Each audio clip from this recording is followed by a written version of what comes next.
Hello, everyone. Welcome to the Environmental Activism panel. The panel will begin in a few minutes. Please be seated and turn your phones on Do Not Disturb.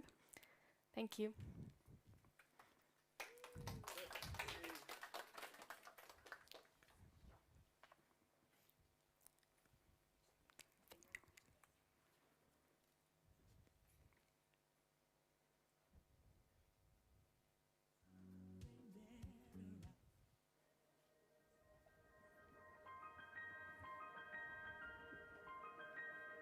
Dialogues around environmental activism and the struggle for climate justice excludes most, if not all, narratives of the communities most impacted by environmental.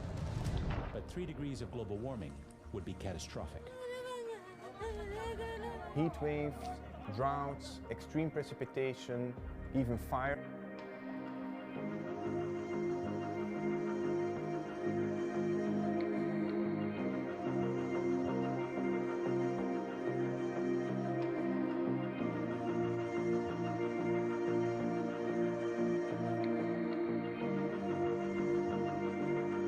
Identification of this inequity is brought out frequently. The Environmental Protection Agency is aware that Black and brown communities and low-income communities are breathing unclean air, drinking unclean water. Climate colonialism is when developed and industrialized countries live at the ecological expenses of other countries.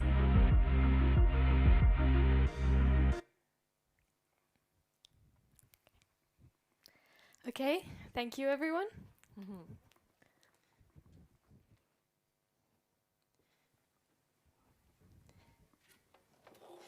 Hello. Hi, everyone. Mic, mic.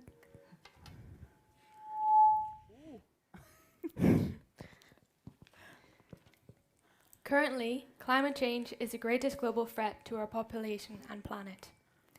Average global temperatures have warmed by 1.1 degrees Celsius since 1880, bringing the planet dangerously close to the tipping point of 1.5 degrees scientists have identified to irreversibly alter the Earth's climate system. Since 2018, hundreds of thousands of people have taken to the streets to protest against environmental degradation. Despite this, global targets are still being struggled to be met. As the world is increasingly affected by the consequences of climate change, it has also become increasingly apparent that environmental shifts disproportionately affect marginalized communities, worsening social, economic, and racial inequalities. In the last decade, the amount of displaced people due to disaster has increased by 41%, which is expected to only increase as populations contributing least to climate change statistically are the most vulnerable. While we have seen the presence of policy, advocacy, and grassroots movements driving positive change in the face of this global crisis, other innovations have shown to massively benefit rich communities, for example carbon capturing, while negatively impacting others. Hello, my name is Beatrice Metis, and I'm a 12th grade student here at ISL and a member of the YFS series team. I would like to welcome you to the YFS panel, Exploring Environmental Activism.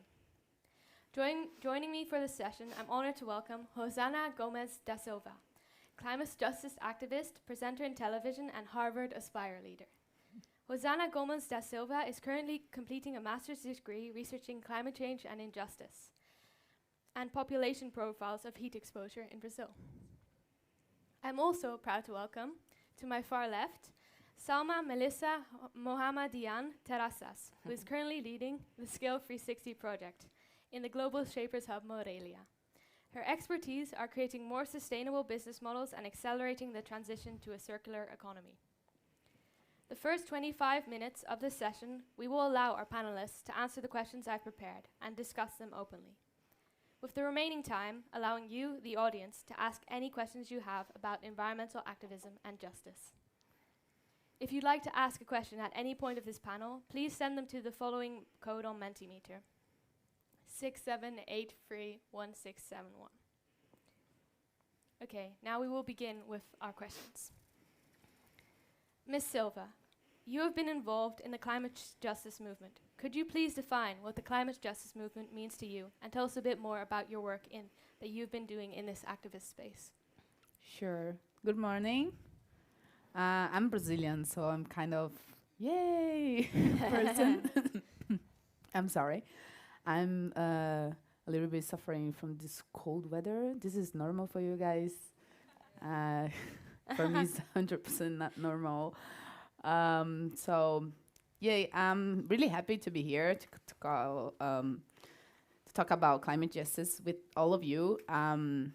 Just a little bit intro. I'm from Brazil, a Brazilian favela. I don't know if you guys have any idea about what is this. From a riverside community, house made of woods, no sanitation, no access to proper food, proper water, and everything. I grew up in a community like that, a poor community like that. And we faced the consequences of climate change every single day. Once in a year, at least, we face big floods. We got our houses destroyed. And this is happening every single year. And we know it's going to happen. And nobody does anything. Last year, just talking to Beatrice, last year, I don't live in a house like that. My family just moved to other place, of course, but most of my family still live there. And last year, I had a cousin who was 9 months pregnant, and she lost everything in her house due to the big floods. So it should be normal to fear rain. It shouldn't be normal to fear when start raining. And this is about climate justice. Brazil face a lot of consequences of climate change, but poor community face the fear of losing houses, losing everything. And we already have so little, we don't have access to food, to proper water, and still we're afraid to lose the small things we have.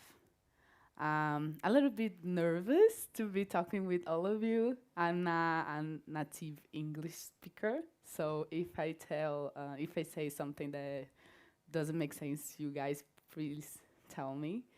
But yeah, the second question was, what is climate change and Climate justice. yeah, what is climate justice? So climate justice, it is we have to face that people face the consequences of climate change different way. So we have to approach climate change in a different way for different communities. So Black and marginalized and indigenous community in Brazil, they face the climate change in a different way from rich communities and mostly white communities. So the problem is when we're talking about climate change in the public spheres, in public spaces, unfortunately, marginalized community, indigenous community, they aren't there. So they don't have voices.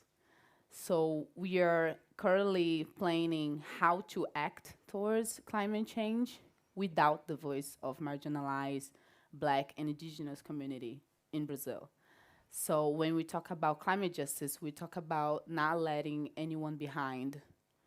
And this is what the United Nations tell us to do also.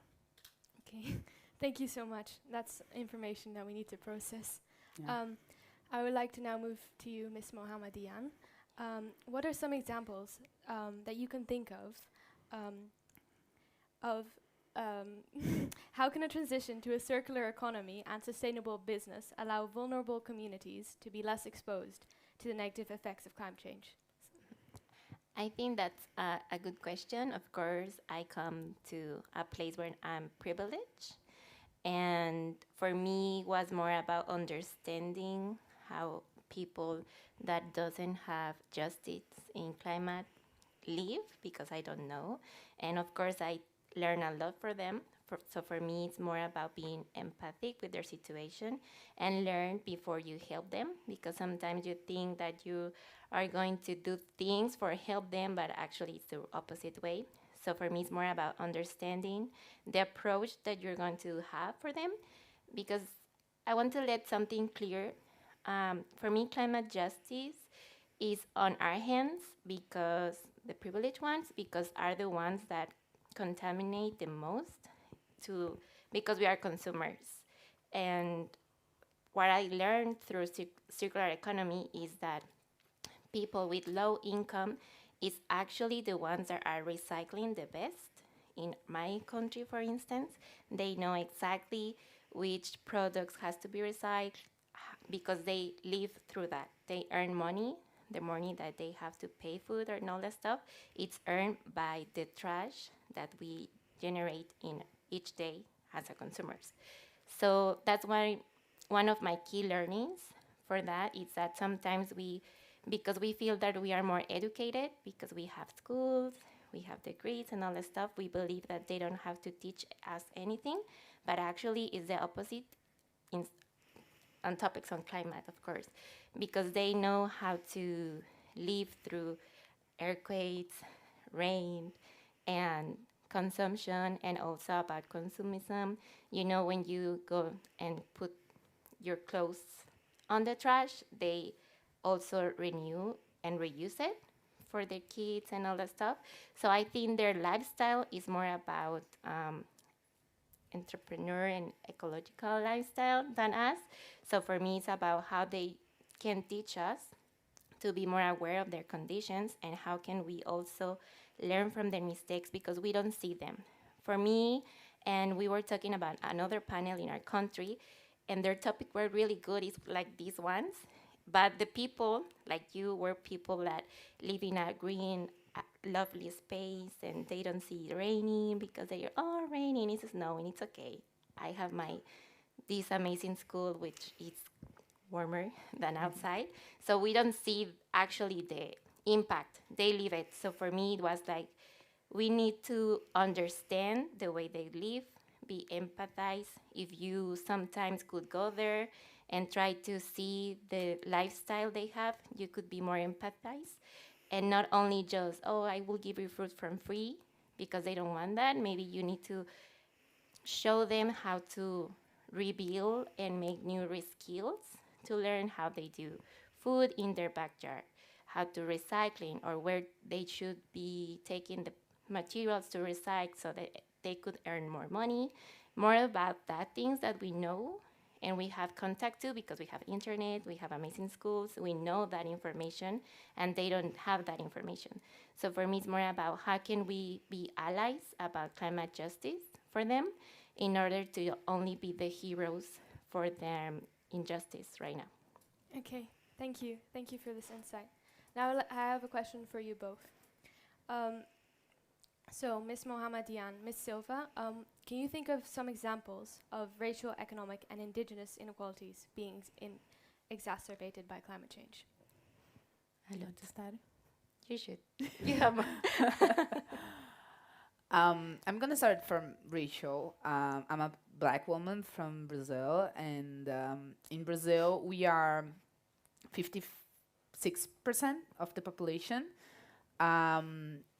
Black women are the majority of the family leaders, so we are actually who makes the economic system of Brazil works. But we also the poorest percentage of Brazil. So I am a daughter of a black woman who raised me alone as a cleaning lady. With so not too much money, if you imagine.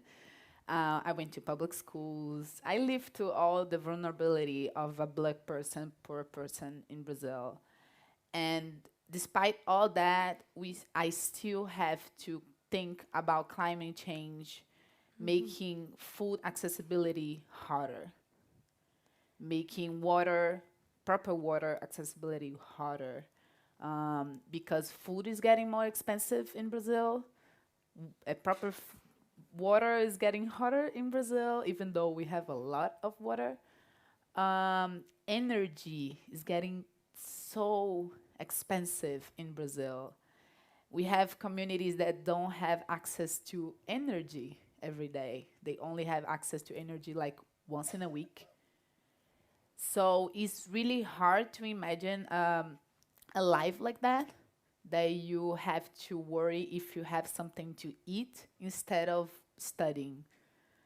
So with climate change, this is gonna be so hard. It is already so hard because we're talking about climate change as a future thing, but it's happening right now, and it's impacting us right now. And for me, the bigger point on this is that the poor community don't know this is happening. They don't understand this is happening, and this is happening because of the consumers and people who have money today and who is making the decisions today, not thinking with these poor communities. So this is the hard part for me, because if they knew this is happening in like this, they could do something. They could do like movements or something like that. But if you go talk to my mom about this, she will not understand properly. She will not understand. Exactly. So that's the hard part for me. And also, I think there are different communities that are, going through this climate justice, injustice. There is more about the low-income people, the one that lives in coast, for example. In Mexico, we have a tornado. That's called? Yeah. From one of our coasts, it's Acapulco, and they were like devastated, like the rich, the poor, everything. But of course, the help comes first to the rich people than the poor people. So for me, it's more about finding the sector that you believe has opportunities to reskills, and also as students and leaders, try to connect with those and teach them new skills so that they can live in their own world, because you can bring them here or you can go there. It's the lifestyle they have. They are used to that. Even it's sad, but they're used to that. So for me, it's more about creating projects that really connect with their causes and also help them to develop new industries or develop new, food in their backyards, but give them the skills so that they could be more aware of the situation and have the tools. So when it comes, they could be more prepared about that, because it's going to happen. I mean, climate action is going somewhere, but at the end, it's not going to change next day. Yeah. I mean, we will keep coming rain, earthquakes, all of that will continue happen. And for humans, I think we should be prepared and also not be jealous of the knowledge that we have and share it with humanity. One time, a couple of friends were talking about climate change and all that stuff, and we were like, we have a resolution about climate action, and it's climate justice, sustainability, and all that stuff. For me, it's about how humans could live in this planet. It's not about the planet supporting humans. It's about how can humans be here, because the planet, if we die tomorrow, it's gonna be great. It's gonna be like, oh, thank you so much, give me a break. But how can we live here and not destroying it, and be careful with our own lifestyle? It's our life. It's not, of course, the planet's life, but the planet is going to be good without us. It's about how can we be good to them, because we like here, we like to live here. We don't want to go to Mars or something like that. I love Earth. So for me, it's more about how can we teach new skills to live here and be more aware of our actions to our planet. I think it's like the resume of everything. Thank you. Yes. So my next question is, how do you think the environmental activism movement can help combat such inequalities, and how can this be integrated into the activist movement? I think, as she said before, the mainly role of privileged people for me, it is to open space, open opportunities to marginalized and poor community to talk about this. I think environmental activism in Brazil, especially, we are trying to do that, but I am kind of really privileged to be here. I'm in Switzerland. I'm talking about this. But people in Brazil, like in indigenous community today, who tries to do this, they face violence. They face the danger of homicide, actually. We have data of violence against environmental activism in Amazon that is horrifying. And this is happening today. This happens in Mexico also. This happens in the whole Latin America, the territory I know a little bit about. So I'm kind of a special place right now because I can talk openly about this. But outside of here, people don't get this opportunity. So that's our main role in all these movements, to open space. Yeah, I will say give them voice because sometimes we just assume we know what they miss, but we don't know actually. For me, about the recycling work that I have done in Mexico, they teach me everything. I work with them. I went to the mountains on garbage in my hometown. My friends don't believe me, but I do. I am swear to God I do. And they teach me how to recycling because I didn't know. I assumed how to, but they teach me each part of the glass of water, your deodorant, your shampoo material that have a lot of chemicals, how to recycling that part of the each material. So they know things, they know their lifestyle. Sometimes they even know more about climate than us.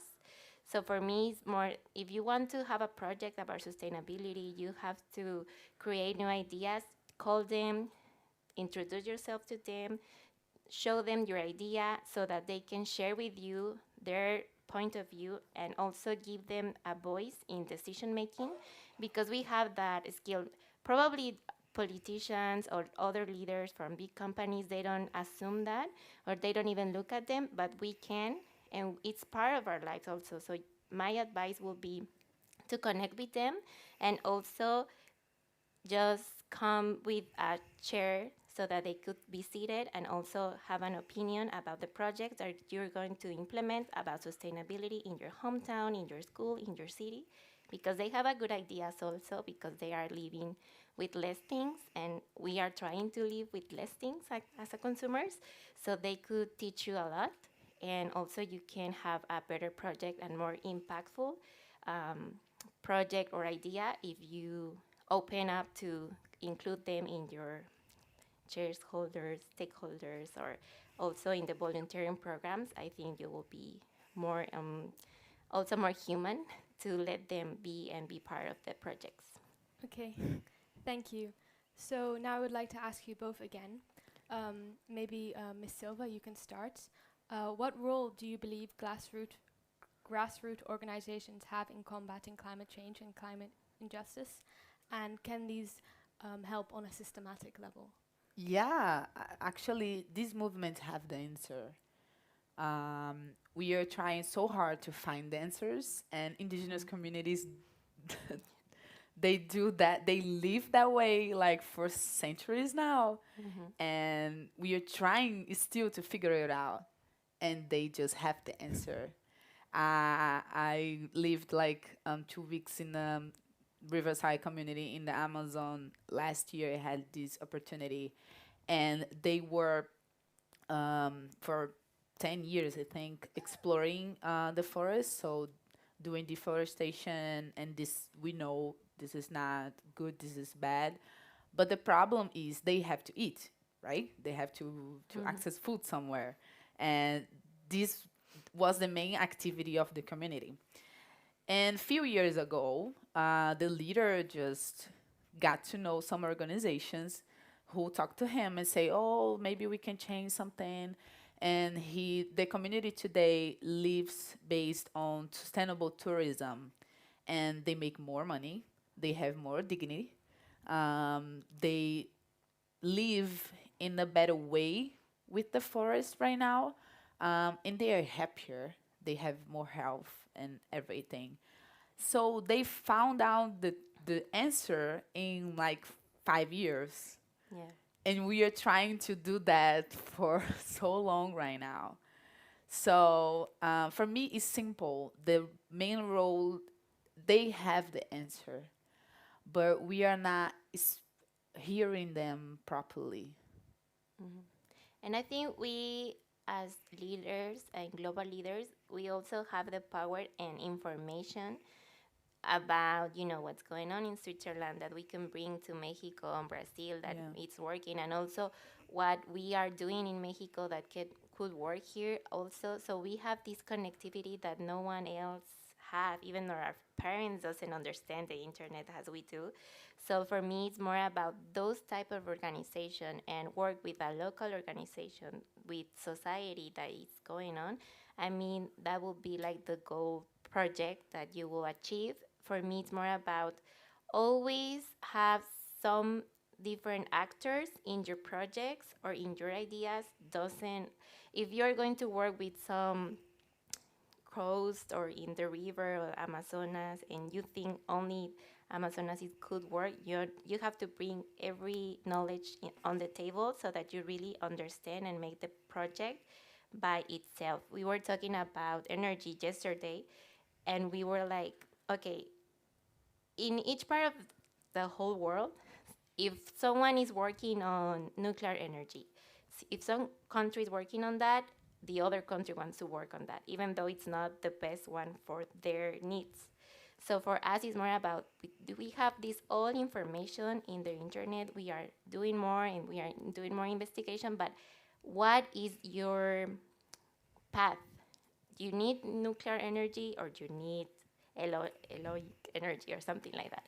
Do you need tons of money for a project, or do you only need a company to give you resources to do that project? Yes. It's more about really, we have everything right now. We just need to have the idea and instead, like when you go to a supermarket, which one I want, and you build a project based on that. We don't need tons of millions of dollars. We have companies that we can give the resources for free, and it's better because you don't have this taxes situation. So for me, it's more about what do you want and choose stakeholders, allies, and also the resources you want to have, and not only just think about money, because we also always we think about money. And my advice will be the money is the last thing you want to do because it gives a lot of trouble about taxes, planning, organizing that. So maybe just have allies to help you with the resources, and you will have the idea going on in like a year. So I think that would be it. Okay, thank you so much. I would like to thank you both, Ms. Mohammadian and Ms. Silva, for the positive message, knowledge, and expertise you've shared with us today. That is all I have in terms of questions, so we are now going to take a 2-minute break to allow you to process all of this information and prepare for any final questions for the panelists. Thank you. You can text your questions to the Mentimeter code seen here, or if you prefer to ask your questions in person, raise your hand and we will bring a mic to you. Keep the questions brief, and I will do my best to get to as many as possible. Thank you. You're great. Thank you. Yeah.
Okay.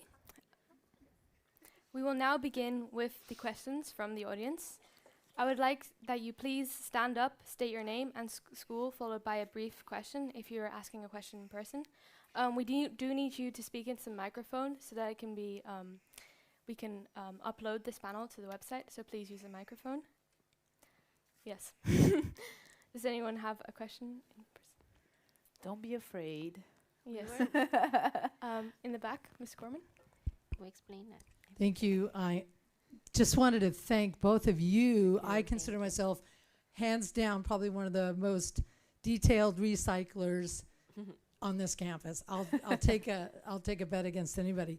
However, the message I got from you, it doesn't matter that I am a good recycler if I keep buying the same products and recycling them. So I really heard this. It was a clear message. And as you said, you don't need the money as much as you need the activism of people to be conscious of that. Reusing the things that we buy things that we can reuse, and not just, I'm a great recycler, but there it goes again, right? Yeah. And probably sometimes ends up in a landfill and not even getting recycled at a center. So I'm grateful for that insight from my place, where I've always prided myself in being an amazing recycler.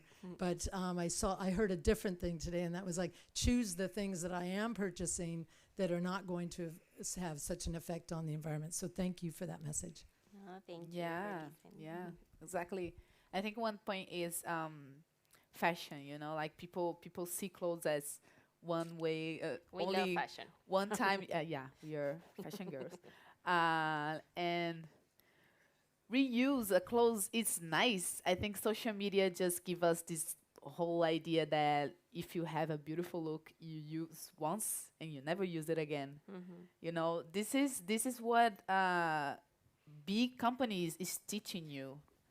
Always like, purchase more, buy the new phone that just goes out like yesterday, and you throw away your old phone. But your old phone works. Why do you need a new one just because it's new? So social media maybe gives us this idea that we need to be on top of things every day, and this is destroying our planet, actually. Yeah, and I think I will just complement that, because with when you throw away things or you're recycling things, my message will be, just be aware of the thing that you put into trash, that for someone is food, money, or even it's going to get a difficulty, try to separate the trash that you are mixing with food and glass and PET. So for me, it's more about be aware of that, because in Mexico and in all America, we just, our cycle finish when we put trash in a basket, and that's our final thing for trash.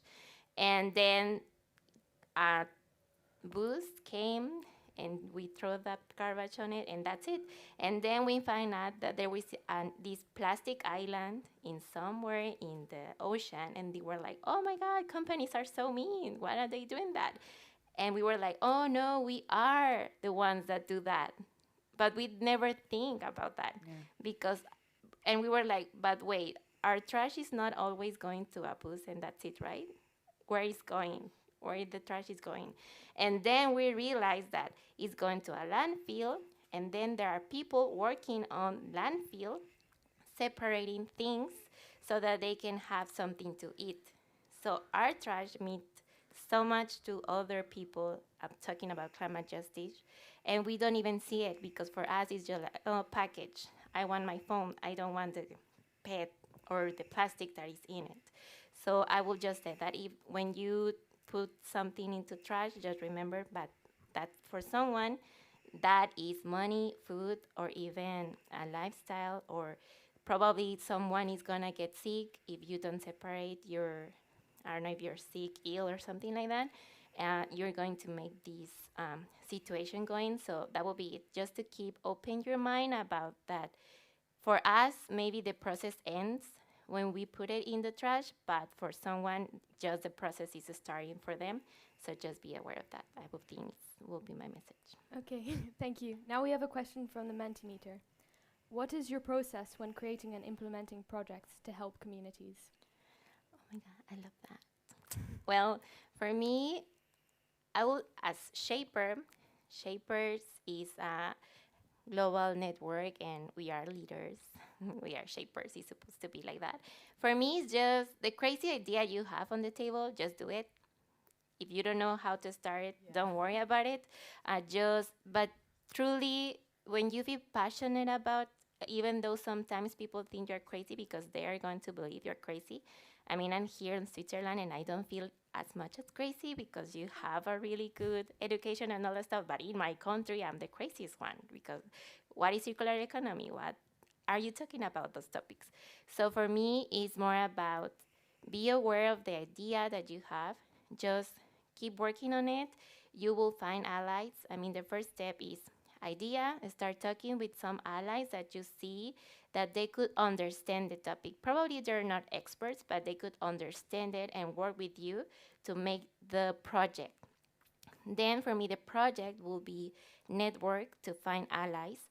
As I said, sometimes we think we need money, but sometimes it's just the resources, and there's a lot of organizations around the world that help people, and they even sometimes spend their money in other things because they don't have enough allies for their programs. So look it up on internet, find, I don't know, resources, funding, and all that stuff so you can implement the project. And also, if you have a really low income area, just go one day and present yourself. Hi, I'm Salma, and I'm going to learn from you.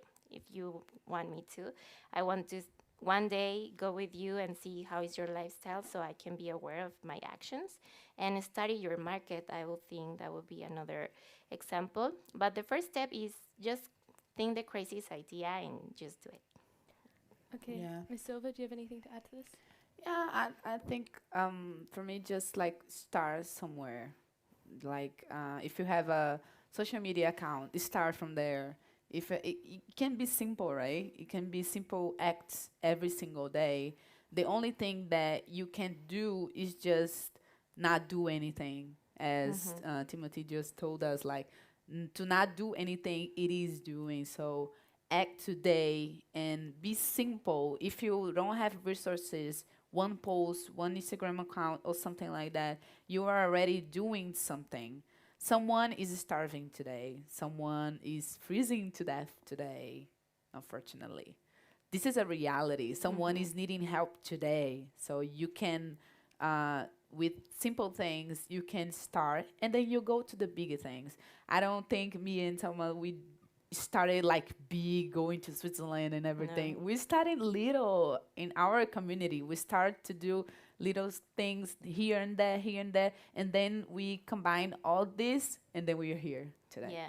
So start small, start with small things, and then you go up and up, because these become a purpose of life, not just an action or just a project. This becomes your lifestyle. Your mission. Yeah, I think that's very important for us to know. Okay, so our next question is, I think we have time for two more questions. Yes. What are the three most important adaptations that the communities that you work with will need to adopt to survive in a world increasingly affected by climate change? So, hard question. Wow. I think, for instance, it will be skills. They need to know things about the technology that we have right now, about their ecosystems, about the things that they need to survive to climate action and climate change. Because, as I said, we could have the solution right now, but it won't see until 10 years from now. So they need to be prepared for that also. What other thing will be?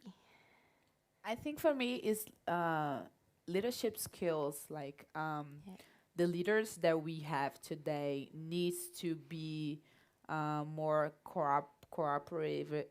I don't know how to say this. Cooperative. Yes, this word. To pronounce some words in English is hard. they need to really leave the situation. Yes. And The they problem we have is that people who are making the decisions, they didn't leave the situation, the reality. They so just assume. yeah, so they just assume.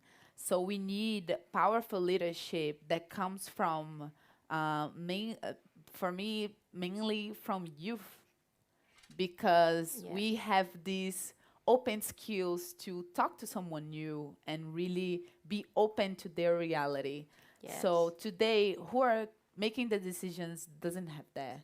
Yeah, and I think I will give an example. We were talking with the government in our hometowns about recycling process, and they were like, "Oh yeah, we do training for recycling," and I was like, "Yeah, but from who? Who is your people that you give the workshops?" Low income people, and I was like, "But they know more about recycling than you. Why are you doing workshops to them? It's for us. We need the workshops. The consumer need the workshop, not the low income people, because they are experts. They know more about it than me, than you." Yeah. So I think that's an example of how, as youth, we can see a global vision, and you could connect with the government leaderships and all that stuff, so you can interact and go to the right path. That Yeah. ties in well with the last question, which is what would your main message be to the youth who is stepping into their power now, who want to join the fight against climate change and environmental injustice? The questions are getting harder. Yeah. Yeah. This will. I this is- just- we have only like a few minutes, so I would Okay. just said some quote that our head lead taught us last summer. It was about don't feel ashamed of your privilege. Feel ashamed if you don't do something with that. Because we are privileged, and sometimes we just feel so bad because it's a new tendency to feel bad about the things you have.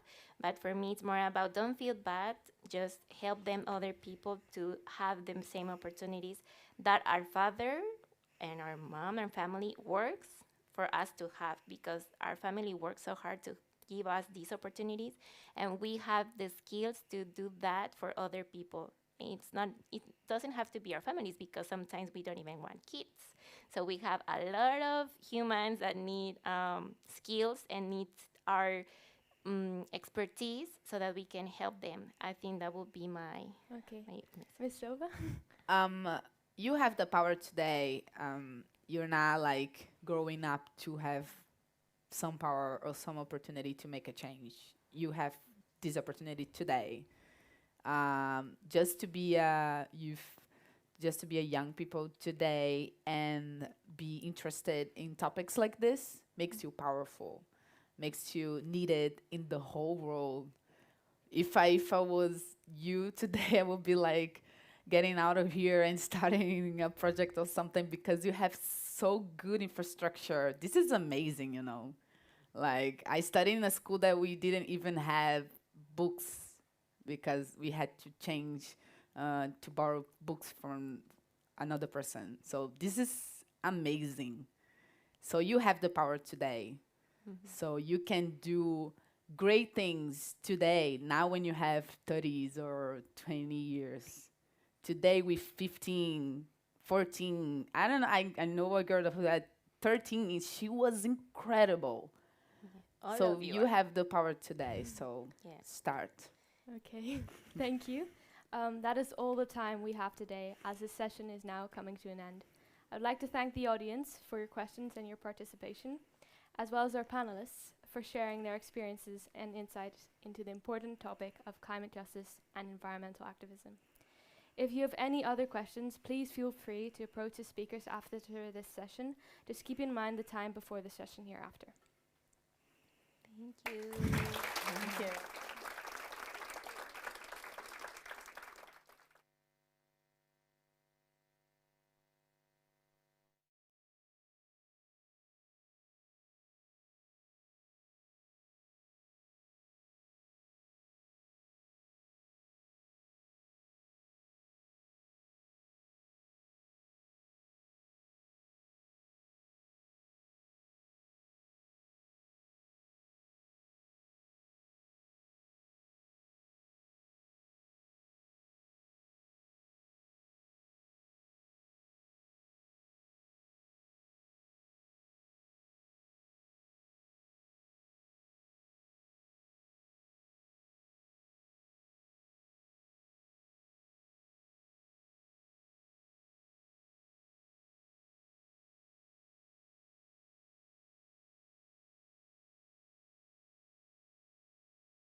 Good morning, everyone.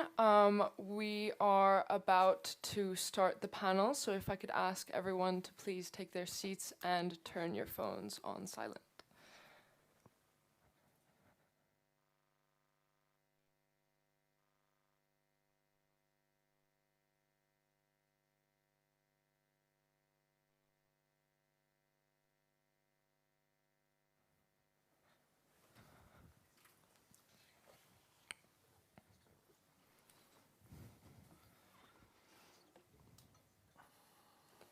The digital era has ushered in rapidly into the modern world over the last few years, and at the forefront of this evolution is blockchain, a decentralized ledger technology that holds the promise of revolutionizing how we interact, transact, and trust in the interconnected realms of technology and our everyday lives. As we witness the ascent of blockchain from a niche concept to a mainstream phenomenon, our distinguished panelist, an expert in his field, will guide us through the intricacies of this digital revolution. This panel will focus on what blockchain is, how the technology works, and the future of blockchain. In the panel, there will be a focus on the future of blockchain in general and how it will influence our daily lives moving forwards, as well as blockchain's future in helping climate change by using technologies to secure the transactions of carbon credits, as well as sustainability tracking within companies. Together, we aim to delve into the promises, challenges, and real-world applications of blockchain in the present and in the future. Hello, my name is Fabienne Steen and I'm an 11th grade student here at ISL and a proud member of the YFS series team. I would like to welcome you to the panel, Harnessing the Power of Blockchain. Joining me for this session, I'm honored to welcome a very experienced professional who has worked in the blockchain industry for a very long time and has extensive knowledge on different areas of the subject. Please welcome Mr. Andrew Kessler.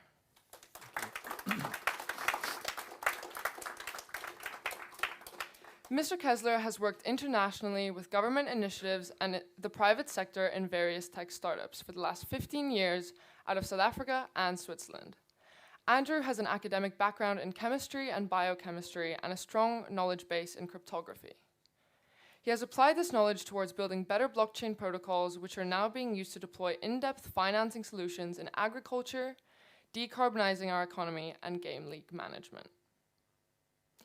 The first 25 minutes of the session will allow Mr. Kessler to answer the questions that I have prepared for him and discuss them openly with you, with the remaining time allowing you, the audience, to ask any questions you have about blockchain. If you would like to ask a question during that session, please raise your hand and a member of our team will come by with a microphone. So without further ado, I would like to begin with, for those in the audience who are unaware or not sufficiently informed about this topic, could you just give us a brief explanation on exactly what blockchain is and what makes it so secure? So thank you very much for the opportunity to talk with you guys today. And I hope we can make it a bit more informal. A lot of times you start talking about financial instruments, which is more boring than discussing soup. The promise of what blockchain is and what it can be has kind of been forgotten. Just to remind everyone, in 2009, when blockchain was really the Bitcoin protocol in the day was going out, people were being imprisoned. Governments were rounding up blockchainers and throwing them into jail because of the threat that they posed to social structure. And what was so terrifying about this concept? There are a lot of key things that we depend on as a society for value. These are things like voting, payment, identifying yourself. And traditionally, the infrastructure cost you have to pay to set these things up is enormous. So think about setting up your own postal service. You'd have to buy like 1 million vans to be able to reach everyone's house in Switzerland. And so these verticals don't have competition. They're very inefficient, and they don't offer a lot of utility. What blockchain is, it's a technology where you can define these infrastructural things with nothing more than software. So just like the advent of email took messaging out of the postal service's hands and gave it into the private sector, we've seen the advent of companies like Tencent with over 1 billion human-connected users receiving messaging platforms. But for everything that kind of matters, how you choose to identify yourself, how we think of value, how we think of trade, and how we sort of take ownership of driving digital society 2.0, this is the promise of blockchain. There are two kind of competing models, and it's by no means the solved technology. So there's kind of a feeling like, oh, blockchain is that thing that we all know and understand, and that's rubbish. There are people that are still trying to think out these very difficult fundamental issues. By show of hands to help me kind of get a sense of your technical exposure to blockchain, who's heard of the terms proof of stake and who's heard of the terms proof of work? Okay, that's fantastic, because normally you get like no hands raised. So that means I can sort of dig in a little bit deeper. What should qualify you to have a voice in a public network? Is it one man, one voice? And how do we go about counting these sorts of things? So the idea behind proof of stake is if you have money to pay for something, you should have a vote to participate in that thing. Proof of work says that's bollocks. If you can participate and add meaningful work, that alone should entitle you to some voice within the system. And so these are radically different competing ideologies, and these things are completely non-trivial. But the promise of blockchain is that we can reshape society. If you travel through Africa and the developing world, you'll notice that there's only two things that have global penetration, Coca-Cola and cell phones. And so if you're not bolting what you're doing, like voting or education or gaming or whatever it is, onto a cell phone, it's not going to move the needle for the globe. And that's why blockchain is incredibly important. Thank you very much, Andrew. But in the spirit of YFS and just talking about many issues that I think will be discussed over the day today, in the context of climate change, how can we apply blockchain technologies, or how are these technologies being applied in the context of climate change, or more specifically using the technology for carbon credit tracking? So this is a very good topic to introduce probably the most important concept in blockchain. Blockchain isn't magic. It doesn't mean you can't cheat the system. It doesn't mean that you can't copy data. It doesn't mean that you can't collude with colleagues. The security model boils down to something called make your enemy stick to his word. So you can do whatever you want, but the blockchain is going to make sure that everyone knows about it. And this has the sort of very simple and eerie effect of making people act more honorably. This was kind of, I think, ironically, the promise of Twitter, was that people would be held to account, that you could have public forums, you could make things go viral, you could get the word out there if things weren't kind of conforming to your belief or understanding of it. So I think Twitter kind of enshrines the sentiment, but blockchain as a technology achieves this at a technical level. And it's a very peculiar idea that a company that's for profit, that's very capitalist and would sell their own grandmother if they could, is investing into carbon credits to try and save the future of the environment. Why would they care? How do they do this? And so the answer is, and I don't want to name large corporations here, but a lot of it's, and I can't swear on stage either, a lot of it is just for show. So they adopt a lot of these programs for thought leadership. And they run these little experiments in some country to show how great they are, but they don't have real impact. So carbon credit programs have a lot of room for improvement. If you're looking at inefficiency, if you're looking at where people say one thing but do something else, there's a lot of that in traditional carbon credit environments. And by bringing in a blockchain, a public ledger where everyone can see what everyone's actually doing, and when you actually do something, you have to sign for it and take accountability, and this can be done at machine level, it is starting to move the needle. But we're far from seeing a kind of a robust model. There are two kinds of very different people playing in the carbon credit space. They're what we call registration or registrar groups. They don't trade the carbon credits. They just certify that a carbon credit is valid for a certain ton of carbon. And the problem is there's a lack of standardization. So one certificate can misrepresent what impact it really does have in sequestering carbon out of the atmosphere. And then the other group, of course, are the carbon credit traders who are doing it for profit. Thank you. So you did touch on this briefly, but I was wondering if we could go a little bit more into depth about in the ways that blockchain enhance the transparency and traceability in the context of carbon crediting, or just within companies, within pieces of data. Just in what ways does Yeah, absolutely. So we sort of, if there's interest in it, we can delve into it in further questions. But one of the problems that you have, I was listening to the panel discussion on the future of medicine and healthcare, and the term phygital was introduced. So phygital is the objective of it, what it's trying to achieve, is to unify what's happening in the physical world with what's happening in the digital world, that something is both physical and digital. And this is really difficult to achieve, especially if you have an incentive, an economic incentive. So who's keeping track of actual carbon credits? Who's going into a field and saying there actually is this much growth? Or, I mean, there's different carbon sequestration technologies, but who does these audits? Now they leave a physical environment and they enter a digital environment and they go, it's all good. And, things work well for a time until you discover that the auditors are the problem. So it seems kind of self-defeating, but the first thing that you must realize is the biggest amount of error comes from digital sources, duplications in documents not accurately reflecting what's going on. And so bringing transparency to that, and we always think about transparency, or we think about trustworthiness or efficiency at a human level. But the real power of blockchains is that we're giving machines the ability to do this work for us. So it's not, that there's some guy who wakes up every morning and checks all the issuance on a ledger. These are algorithms. These are applications that do it. They can have trigger events. So they can also, if you start measuring stuff and monitoring them, you can set policy and you can manage what's going on. So transparency has had a huge impact in that. And then you have kind of like, I don't know, it's a concept called upvoting. It's prevalent in many platforms. Somebody can ask a question and then the rest of people can upvote it to say, yes, that is relevant.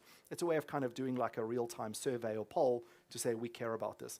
And so when you have something on a blockchain, people can upvote things and draw attention to, there's a real problem with this carbon credit, or there isn't there. So you're bringing social awareness and accountability into the process. Thank you.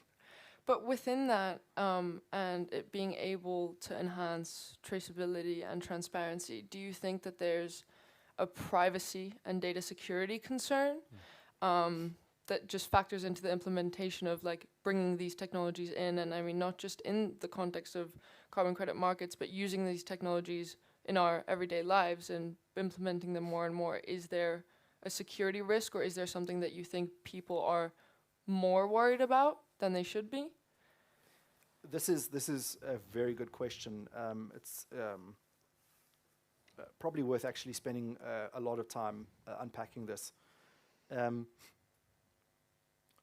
Traditionally, you kind of have to sacrifice, you're trading three design parameters against each other. How much utility does a particular technology have? How much privacy does that technology have? And how much security does that technology have? So you can make things very secure by having no privacy, right? But I wouldn't call that a win. We haven't sort of achieved our objective by doing it that way. And this is a real problem because who of you have heard of the term CBDCs? So the idea of a CBDC is that governments want to take kind of some of the nuts and bolts out of blockchain technology to create digital dollars or digital euro or digital francs. I personally can think of nothing more terrifying than a CBDC. If that ever sort of gains popular traction, it's time to start getting into your nuclear bunkers and stocking up on canned food. And the reason is, can you imagine a government who not only can surveil your movements by using a security network of cameras on roads, but they can monitor what you spend your money on and how do they use that information? And the answer is not in a responsible way. So to your point, you can have a lot of utility. It's great to have a digital currency where you don't have to go to the bank to draw a stupid piece of paper. But on the other hand, you now have really violated everyone's most sacred right. Like voting. Raise your hands if you think voting actually matters. I'm just curious. This isn't judgment. I just want to know kind of how to divide the room. Okay, so for those of you who believe, who of you believe that conceptually voting is a good idea? Okay, I think we've got a bit more hands on the second question, right? The most practical way to vote is with your money. Put your money into the stuff you care about, and you'll see more of it. Take your money away from stuff you don't believe in, you'll see less of it. And that cuts through a lot of the BS. It's a very honest form of voting. So, you know, moving money into the private sector is probably the most important thing that we can do as a society to maintain privacy. So Bitcoin was very big on this. This was kind of their whole thing, was that this is private sector money, this isn't government money, right? CBDCs is like the man's response to that, saying, no, we're actually going to double down. We're going to dress up. And I'm not talking about strong democratic countries. They actually have pretty good guidelines on CBDC initiatives. I'm talking about more authoritarian run governments. They see the promise of CBDCs as a way to kind of control their group and do mass surveillance, which is a real problem that you need a real solution for. And so when you're using a blockchain technology, what you're doing is you're adding a fair amount of utility, but you're creating public data structures that everyone can view all the time for now and into the future. So even if you're encrypting data that you put onto the blockchain, the most powerful attack, the biggest hack that's ever going to happen, will happen in the next 15 years using a concept called SNDL, which is store now, decrypt later. So if there are any young hackers in the room, get onto a server, copy all that data, and just keep it. Just put it on a thumb drive, chuck it in the back of your cupboard, and wait 15 years. When quantum computing becomes a real thing, you'll trivially be able to decrypt these secure messages and work out what was happening 15 years ago. So, I mean, there are a lot of data brokers who are just dumping all encrypted data, especially that on blockchains, because it's financially relevant and it's worth money.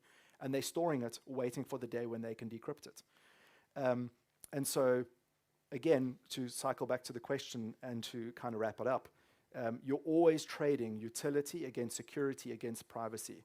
And so with a lot of blockchain technologies, the promise is that everything's public. That's how you hold people accountable. But the downside, the price you have to pay, is there is no privacy. And so you really have to think about solving for that. That's why you'll hear such a big buzz. A16Z, is anyone familiar with Andreessen Horowitz? A16Z are a VC firm. They fund a lot of the cool new tech. They've got very deep pockets. They invest in everything disruptive. And they're really, really, really keen on something called zero-knowledge proofs because they think that this technology will enable blockchains to both have utility and transparency, but also preserve privacy. It's kind of the holy missing grail to have all three, all of the benefits, none of the drawbacks. Thank you. And I think that, as you said, I mean, data and privacy, like being one of them, do you think that there are, or what are the regulatory challenges associated with using blockchain as well as implementing it into more spaces and into society, and how do you think that these things should be addressed, or what should happen to, one, make people feel more comfortable in using these technologies, or just to overcome the challenges? Yeah, so you've got, and this is hilarious because what governments have the luxury of doing is passing legislation, but they don't have to bear the cost of implementing that legislation, so they can pass the cost on to enterprise.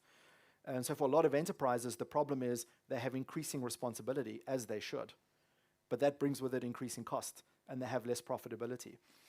So the day data privacy became a thing was the day social media became squarely the realm of people like Meta, because only Meta can afford to bear the cost of compliance. It actually is damaging to people that want to be innovative, because you come up with a lot of cool ideas. 90% of those ideas get killed in regulation because it's not private enough, or it isn't. There's not enough oversight, and this isn't a good spirit to foster innovation. And so, to your question, which is a very good one, data privacy regulation and financial regulation cannot be met. They are mutually exclusive frameworks of law. You're going to either violate data privacy, or you're going to violate financial obligation. Pick. And I'll give you an example. A fintech or banks need to be able to demonstrate public record keeping.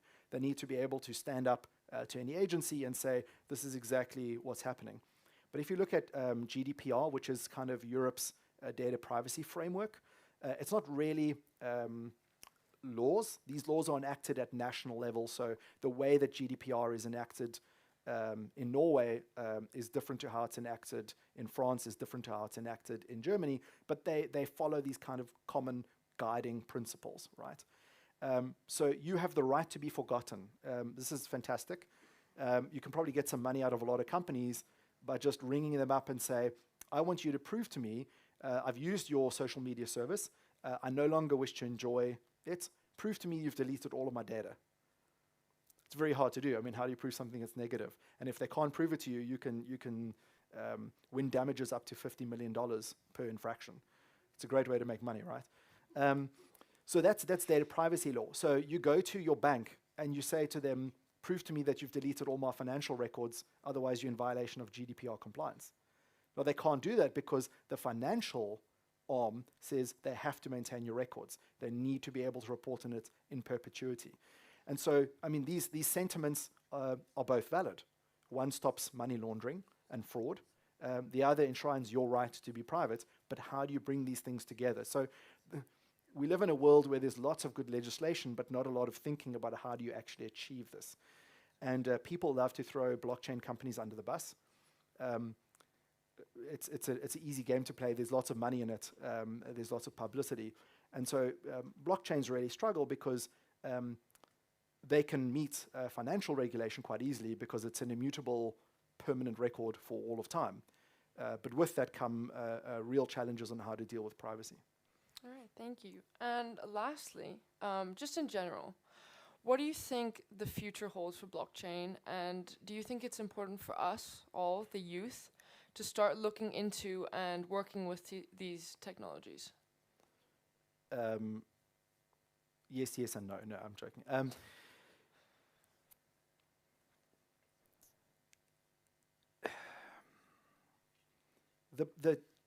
The problem we have as humanity is we tend to prioritize short-term gain over long-term gain. Most of the time when people talk to me about blockchain, what they're really asking is, how do I invest $10 today to make $1,000 tomorrow? And that's kind of to miss the entire point of what blockchain was about. I worry deeply about the future of blockchain. So Harald Blautand was this weird Norwegian king. Norway back in, I don't know, it was the 14th century or something, had kind of like 11 competing tribes. And these tribes all spoke a different language, let alone dialect.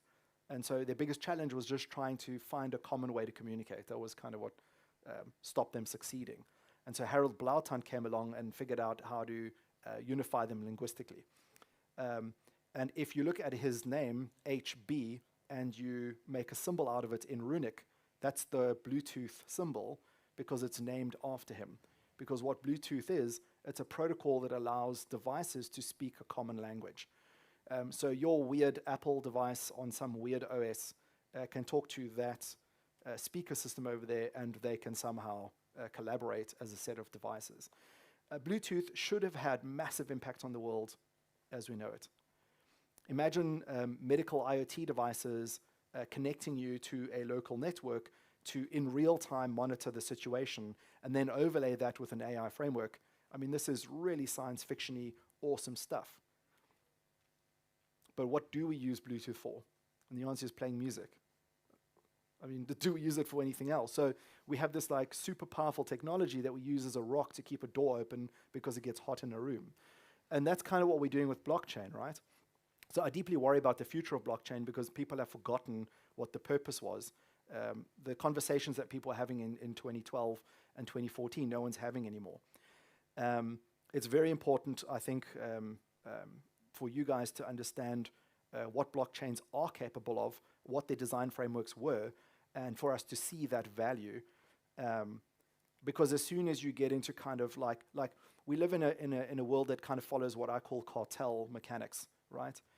So the banks were totally freaking out until they figured out people need to spend dollars to buy Bitcoin. And where are they going to do that? And they realized, hang on, that's us. So they reinserted themselves back into the discussion and they went, okay, cool, it's business as usual. Because what the real discussion was in 2012 was, let's not use the dollar.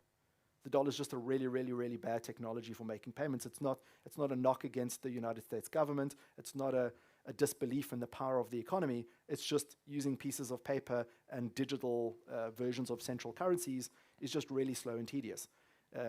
If you don't believe me, go to a fair and try and use what you need to have, like Twint. You need to have a banking app. You need like 5 apps to be able to sort of make average payments. There's no unifying payment rail. It's really difficult. And then you get double payments and all sorts of kind of difficulties.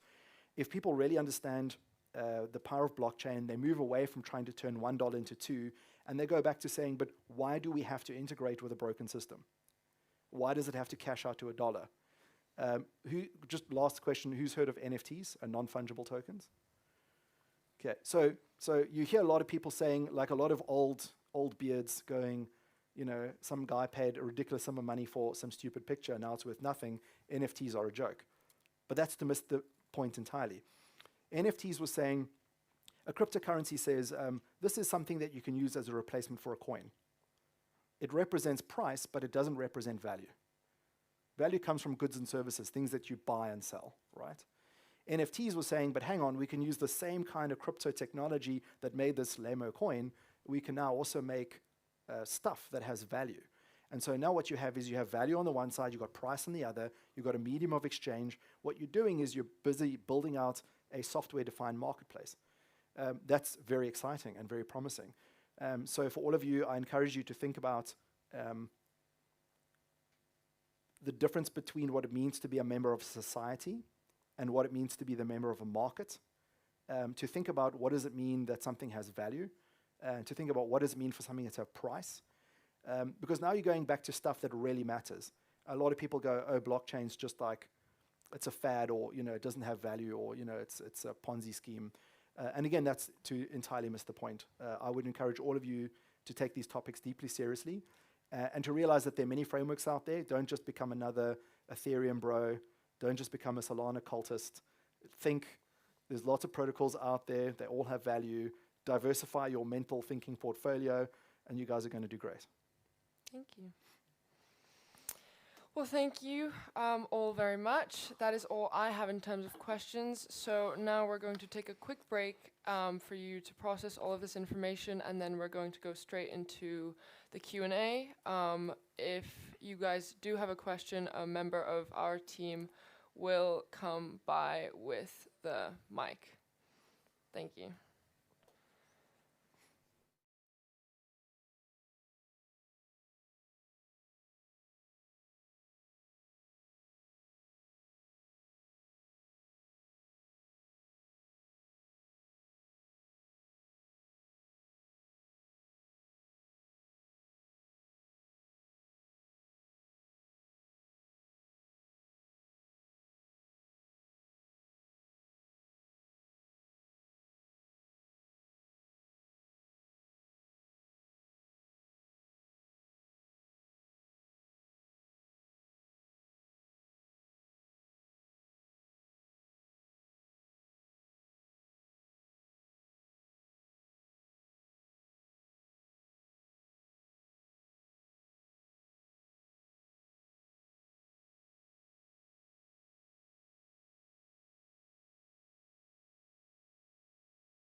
Thank you. And we will now begin our questions from the audience. So if you do have a question, you can just raise your hand, and then Henry at the back will come by with the microphone. Hi, I'm Ollie. So I have a question about how you were talking about like the member of society as well as being a member of market, as well as the investment in the long term instead of the short term. What do you think is the best way to use blockchain to be a part of both of those markets, as well as the long term instead of the short term? Very, very good question.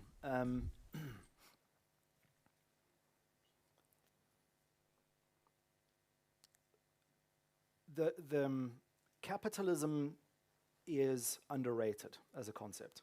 It gets a lot of negative press, but it creates something which is hard to find in other systems, and that's an incentive, right?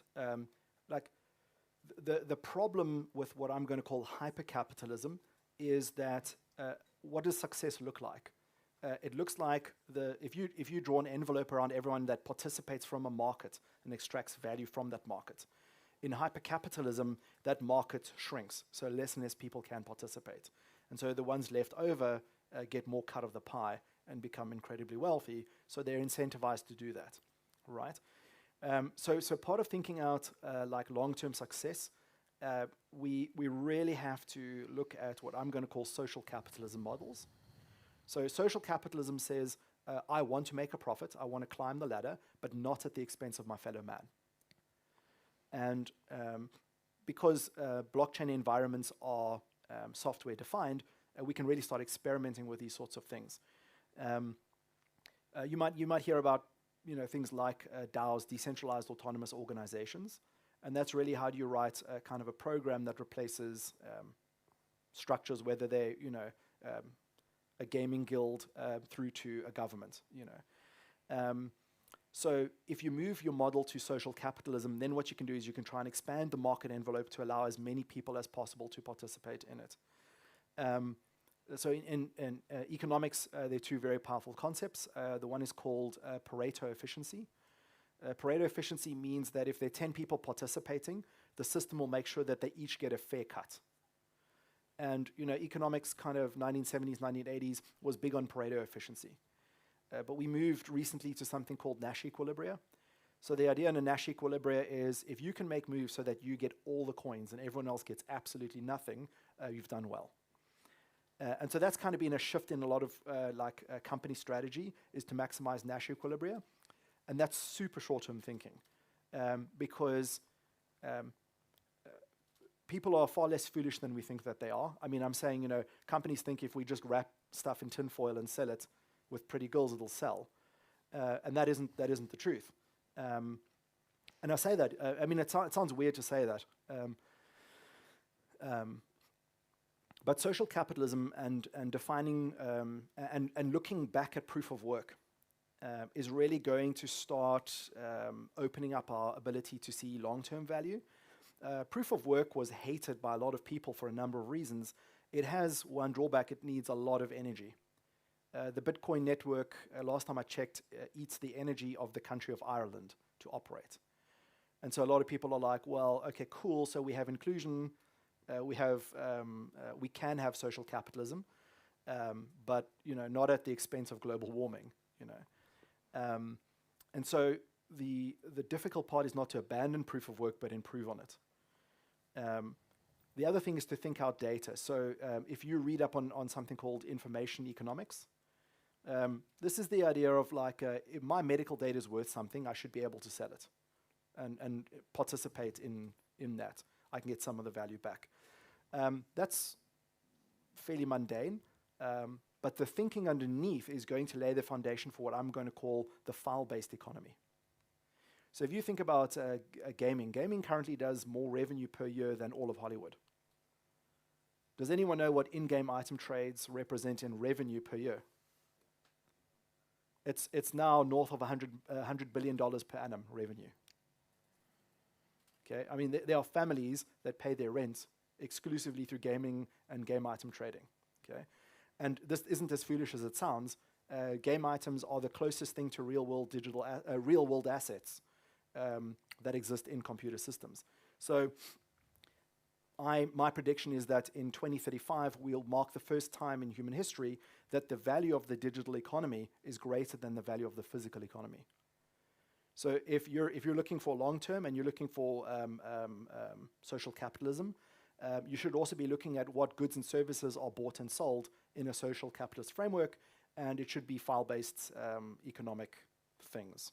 That's a sort of high level. We can talk afterwards if you want to sort of look into more granular stuff, more specific stuff. Is there anybody else? Okay, well, I have a question. So part of your bio and what you do is working with blockchain and putting that into game league management. Yeah. I think those are two topics that aren't often, like you wouldn't expect them to be together, but I just want to understand, how does blockchain go into things like video games? Like, how are those technologies being like combined together? Great. So here I get to ask a question that what I really want to see is who doesn't put up their hand, and this isn't to shame anyone. You don't have to just put up your hand to be part of the crowd. Who's heard of a guy called Mr. Beast? Okay, there we go. That's kind of what I expected. Now, this guy is kind of vocal about being kind of against blockchain-based technologies. The traditional gaming community tend to frown on blockchain. So if Ubisoft stand up and say, we're on a blockchain, all gamers go. And the reason is it's being applied in a really terrible way. It's being applied to kind of enable microtransactions. It's pay to win. It's everything gamers hate, right? But that's really not like how you should, as a intelligent company, think about the value of blockchain within gaming. So there's a fairly popular game called Counter-Strike, which is essentially a mod that was content generated by the community. So community-generated content mods should increasingly be more and more the norm for gaming. And for game communities, it makes game communities feel more included in a label. But now let's say you go and create the #1 mod. It becomes its own breakaway game. Shouldn't you be able to get some financial recompensation for that? And not in a capitalist way. A lot of these guys do it as passion projects, right? With money, they can employ more people to maintain their passion project. Otherwise, it just kind of dies on the shelf because you start needing things like service space, you need more like dev times, there's more bugs coming in on your Git repo. And these things are just very difficult to maintain without some sort of cash base. But do you really want to go and start a business just to do your passion project? Do you want to go to the bank and ask for a loan, right? So you can use like DeFi finance to push your project. So blockchain should really be in a gaming context, empowering the gamer to help influence the rule base for the game, to commit their content to the game, and to persist. And because then what happens is, like, have you ever had a really great product that's almost perfect but not quite? And don't you wish you could just go to the manager of that company and say, dude, just add on an extra slice of cheese and this is perfect, right? Because if he does that, and it's within his own selfish motivation to do that, because he will then sell more burgers and make more profit. So what blockchain enables in a gaming setting is collaboration, like real meaningful collaboration if you do it right. It should not be used for micropayments. So Mr. Beast is right. The top game labels have kind of dropped the ball on how they've implemented it, but they've missed the real opportunity. And so we're working with a company called eFuse. They do league management software. So guys buy passes to watch high-ranking leagues play games.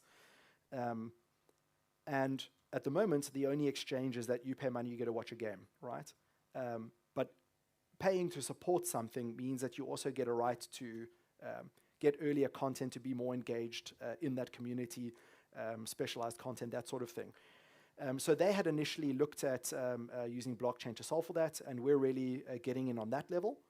But where we really want to get to is item creation and item trading. All right, thank you. If no one has any other questions, that is all the time we have today, as the session is coming to an end very shortly. I would like to thank the audience for your questions and participation, as well as Mr. Andrew Kessler for sharing his extensive knowledge with us and helping us to understand these new technologies that are sorry? No, my schedule says 5. It's these kinds of discussions that make me just feel so wanted. There we go. Are we gonna cut it? Do you have a question for us, Mr. Koch? At the back there. Mr. Blackmore? Are there any films or books that portray a version of the future that you think aligns with how you're thinking about blockchain? Something that we could go read or watch after the session? That's a very good question. There are a lot of movies and films that kind of what's trending at the moment is apocalyptic versions of the future. George Orwell, government's got it wrong. You know, one lone warrior has to now go and sort of take on a corporate conglomerate, to get the antidote. So there's this kind of a dystopian foreboding to the future. And really take your pick. There's a whole range of really, really good movies. And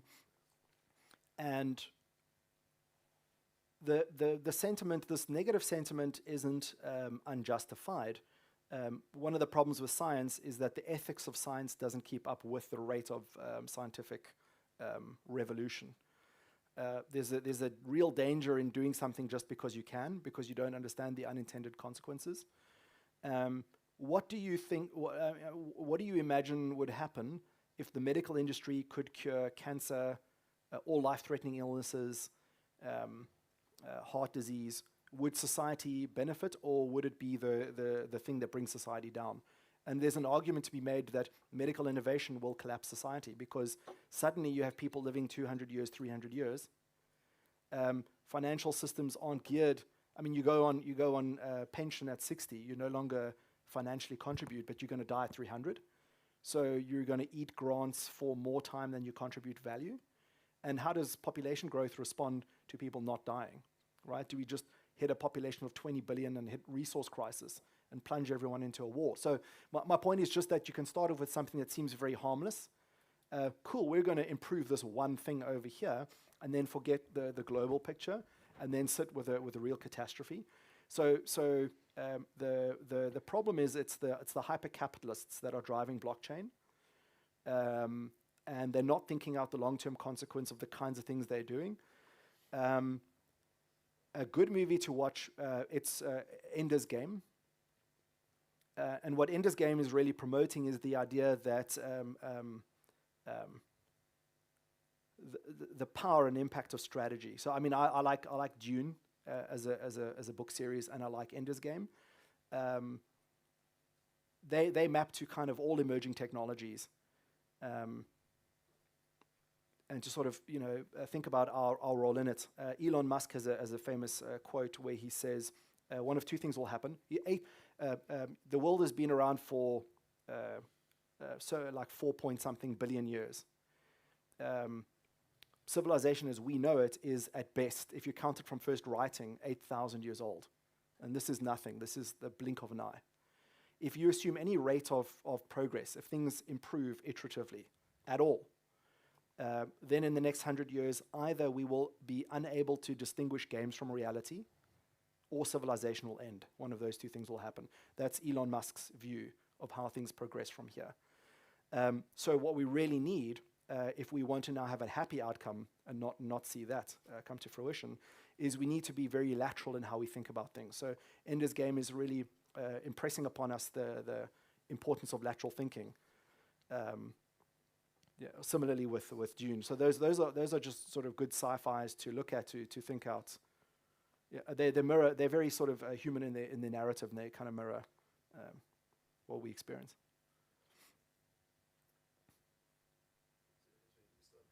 Ghost in the Shell is another good one. Yeah. Sorry, one more question. Hi, it's me again.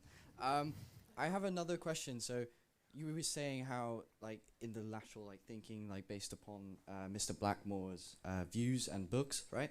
Yeah. So we already have, climate credits in place, right? So what else do you think would be better than, climate credits, not only to create better for the long term, it's sort to say. Absolutely.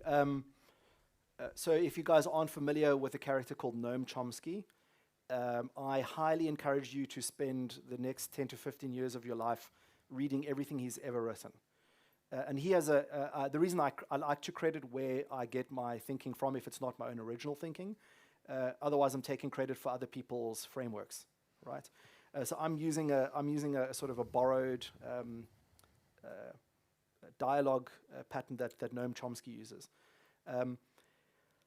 People say to him, the Geographer Society of America would say to him, but don't we already, how are we going to improve human rights?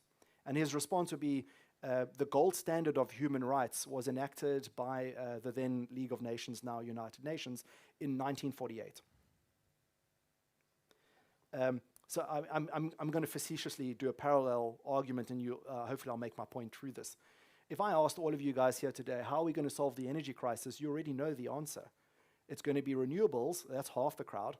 The other half is going to shout fusion. Am I right? Is anyone going to say anything else? Knowing and so we know what a carbon credit should look like. And we know how we're going to address climate change, and we know we know the answer to all of our fundamental questions. And Noam Chomsky mirrors this in his style. So he goes, if you want to know what human rights look like, go read the Universal Charter. It was a multinational team that spent a decade putting the best human rights framework together. We have the answers. What we don't have is how do we implement them. The how of it is where all of these good ideas fail. So Bob Barton, one of my favorites, computer scientists who's recently passed away, he said the problem with good ideas is they don't often scale. So and that's really the point.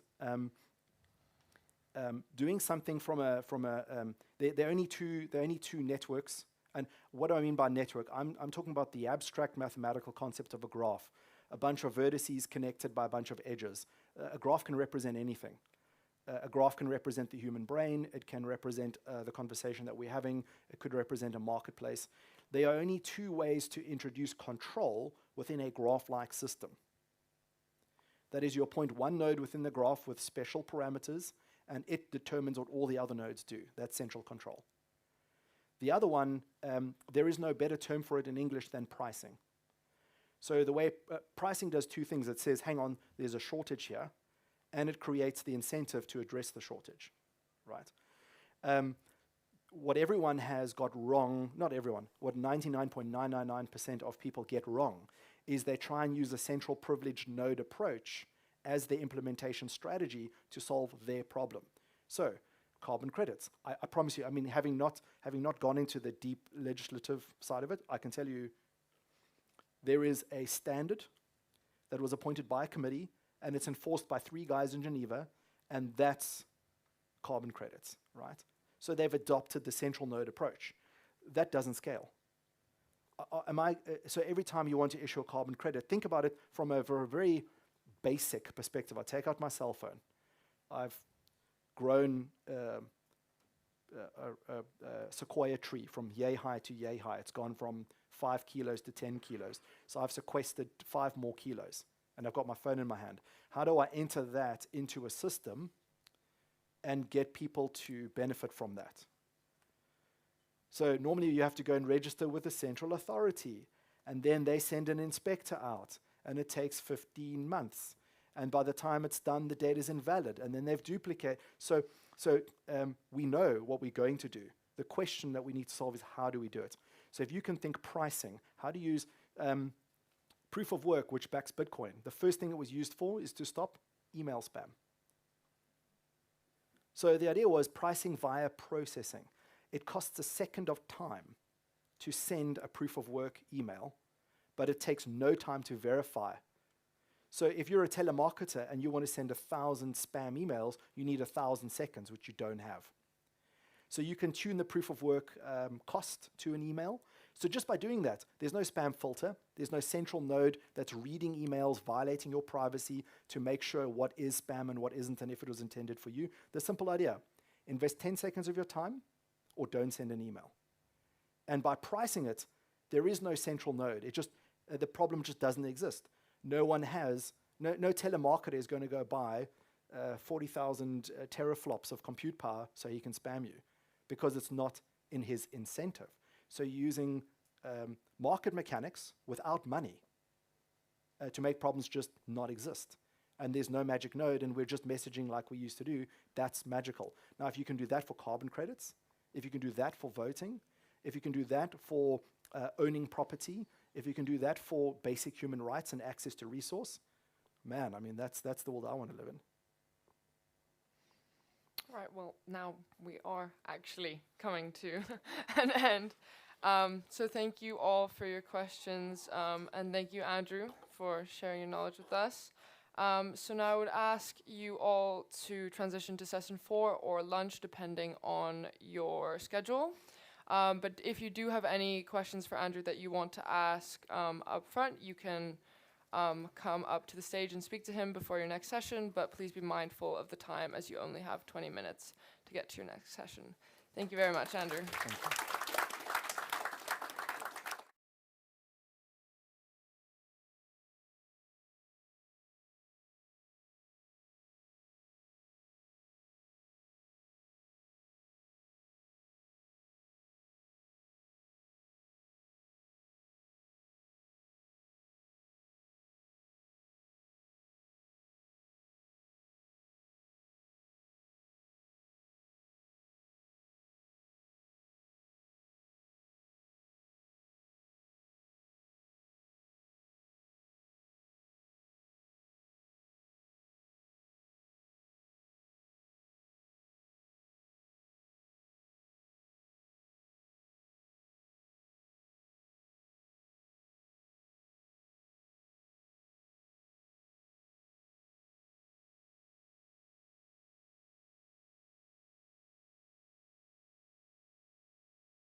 Korea, there's anti-American propaganda. Images of nuclear-tipped missiles pointed directly at the U.S. These themes are woven into the fabric of North Korean culture. We've got to get through this checkpoint and basically get out of here while we can. Machine guns being fired over this wall. There it is. We need to stand against this wall.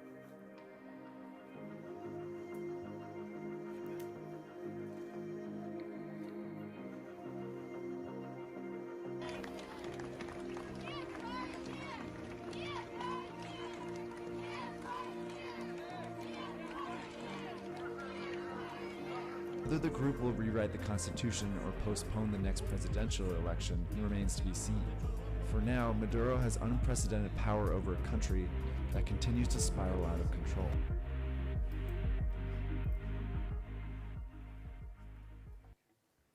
Today's world is an interesting one where the world is shaped on human rights. Much of the West has been aiming to support and protect human rights.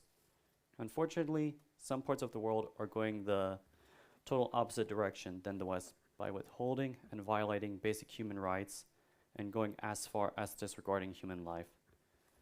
For example, the Human Freedom Index ranks countries on a scale from 10 to 0, with 10 being the highest commitment to human freedom and 0 being the lowest. In 2023, Switzerland scored the highest of a score of 9.01, and Syria scored the lowest with a score of 2.96. The World Justice Program has recorded from 2022 to 2023 the countries with the highest decline in the rule of law were Sudan, Mali, Iran, Nicaragua, and Afghanistan. This panel will focus on human rights being abused around the world, how it can be solved, or could it be solved? How or should the international community act to achieve equal human rights? Hello, I am Elias Brown. I am a 11th grade student here at ISADL and a member of the YFS series team. I would like to welcome you to the Human Rights in the Modern World panel. Joining us for this session, we are honored to welcome 3 experienced professionals who have tremendous expertise in the current state of human rights around the world. To my left, we have Timothy Cho. He is a North Korean human rights activist and 2-time defector. He has been imprisoned 4 times in North Korea and China. He is currently the co-secretary UK All-Parliamentary Group on North Korea and Open Doors UK and Ireland spokesperson for North Korea. In the middle, we have Mary Meinfish Tobin. She's a human rights lawyer and legal lobbyist for the Swiss Amnesty and Business and Human Rights Group. She initiated the Platform for Business and Human Rights located at the University of Lausanne and is a team member of the Robert F. Kennedy Human Rights Foundation. At the far end, we have François Mercier. He has worked for more than 25 years for Swiss non-governmental organizations. He has traveled to many countries in Africa and Latin America and accumulated a broad experience in relation to business and human rights issues. He is now working as a program manager on mining and human rights at Fast in Action. He is currently working for the Swiss Catholic Lenten Fund. The first 25 minutes of this session will allow our panelists to answer the questions I've prepared for them and discuss them openly, and with the remaining time allowing you, the audience, to ask any questions you have about human rights. If you'd like to ask a question at any point, please send the question on Mentimeter. Polling code is on the screen. So we're now going to begin with the questions. So the first question I have is for each of you to answer. What are you each currently working on? Mr. Cho, would you like to begin? Thank you for having us, firstly. And having briefly introduced, I work as Secretariat of All-Party Parliamentary Group of North Korea. So the group is composed by 20 UK politicians from both houses and continue up. I think your microphone. Yeah, Mr. Chair, I wonder if we could just check the mics real quick. Is your mic working? Not sure, but you can hear me, yeah? Yeah, we need the mics for the live stream. I know you guys can hear. Yeah. What do I need? Just. Can you hear me now? Can you guys?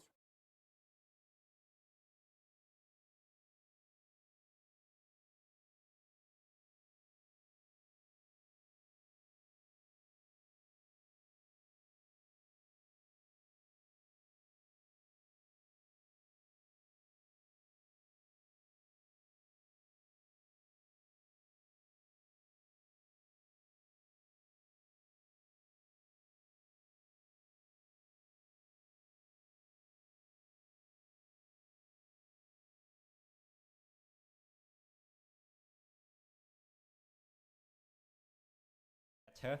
So I work as secretary of the All-Party Parliamentary Group in North Korea. So there are over 20 parliamentarians from both houses and advocating human rights violations and religious persecution and freedom values continue to promote in North Korea. And particularly, as you know, the fact I was born in North Korea and escaped. So I myself as an expert as well as victim and victimized person. So I continue to speak around UK and world. Particularly I focus on young people. That's what I'm doing currently. Okay.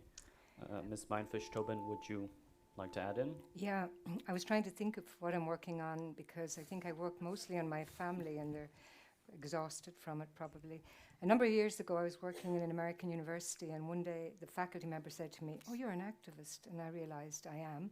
I had never thought about it, but human rights is something I think about every day. So I'm involved with, as you already said, I'm a legal lobbyist with Amnesty International Business and Human Rights Group, a group that was set up with the help of a Shell former manager, and there's a group in Bern, and I work there with them. But I'm also with the Robert F. Kennedy Foundation. I'm the human rights and business person, and what we've been trying to do is bring education of human rights and business, both, into schools so that you guys can understand exactly how the world is working and what you can do and how you can change it. So we just had an exhibition in the Gymnase in Burier, the biggest gymnase in the canton of Vaud. We had 30 portraits of human rights defenders, and we sent 100 books to the teachers so they could work with that through all the different languages. The history teachers, everybody could look at those amazing role models and talk to the students, and a number of them came from Switzerland but also from all over the world. I'm also working with a group called Innovate for Water, where we're trying to bring education into universities on good marketplaces for water, one of the biggest human rights problems coming in the world today. I work a lot on women's issues. The Elle Entraide in the canton of Vaud, where we work with psychologists and sociologists, helping women who need help for whatever reason. We get subsidized by the canton of Vaud. And I'm also on the foundation of the Maison de la Femme. So if you can see, I'm sort of in many different things. In addition to that, I'm a university counselor. So I work on students individually. Okay, thank you. Mr. Mercier? Yes, well, my area of focus generally is business and human rights. I work for Fastenaktion, which is a Swiss Catholic foundation. You may have heard of it. And so I'm following various processes in Switzerland around business and human rights. You may have heard of the campaign for the Swiss Responsible Business Initiative.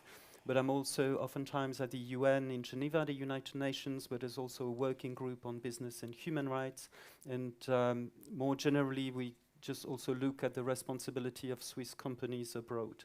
And one of my area of focus as well within the business sector is mining, the mining companies, because, you know, for all the wonderful technology that we have, our mobile phone, and so we need a lot of resources. You need copper, you need lithium, you need cobalt for the batteries, you need all these minerals. And where they are mined, these are mostly poor regions where weak states or failed states, and there's a lot of human rights abuses related to mining. That's also one of my area of interest. Thank you. Mr. Cho, this question is for you. Could you tell us from first-hand experience how and in what way has North Korea been abusing human rights? My boy is just turning 1 year old today, and he can walk. Yeah, I sent my boy happy birthday. Yeah, and he can walk, and now he smiles, he expresses. And that's how it starts in North Korea. When you able to start walk, and first thing parents tell you to do, bow to Kim family picture frame. So that Kim family picture frame is hung on every individual house on the wall. And so now that's where it steps you walk. And when you start from age 2 or 3, you go to nursery. When you go to nursery, it is same that propaganda and brainwashed education comes. Then when you go outside, there are every village, town, city, they have Kim family monument, over 50,000 across the country. So born free, we call, Universal Declaration of Human Rights Charter, Article 1 says everyone born free and should have the right. But when I specifically address North Korean issues, these kids, if my son, if he was born in North Korea, he was subjected from that moment of his birth certificate, that is like a slavery certificate.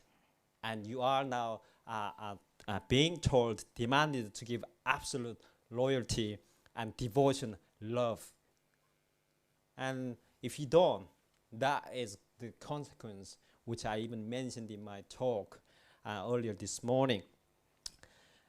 You express something that is criticize the Kim family and the state. That is high treason in this country. If we follow any religious perspective, Christianity, Catholic, Hindu, Muslim, any, and that is high treason in North Korea, end up in prison camp. And I mentioned that teenagers watch the smuggled items of South Korean drama, Squid Game. Some of you watched the probe of that drama, and they were executed because they watched something from outside. It's complete information blockade. And there was one guy recently, I got this news, he was wearing a shirt with the Union Jack flag. But the Union Jack in the middle, North Korea said it's cross in the middle. So religious context, he was sent to prison camp because he simply was wearing that cloth, had Union Jack on his shirt. So you can express, you can choose very basic rights here. And having mentioned this morning, look all around of you. Are you guys wearing the same cloth, same hairstyles, same shoes? No, we all choose different hairstyle and different cloth, different shoes. We don't realize actually. It seems like everyone standing in front of mirror in the morning and you choose cloth and you come out and you realize, oh, we all have chosen different fashion, shoes, hairs. And freedom of movement, when I'm mentioning here, some of you in this room, you traveled all the way from different cities in Switzerland, but you don't need travel document or permission from authorities. North Korea has it. You can't move between cities and towns and provinces without permission. It's a permanent lockdown. We all have experienced the COVID-19 lockdown where you couldn't move. That is permanent going on. And having mentioned about enemy class or hostile class in North Korea, about 30% of the total population, 25 million, that's a lot. Total population of 30%, and in that category as the hostile class. 3-generation punishment. I escaped this country over 17 years ago. Hasn't changed. It gone worse.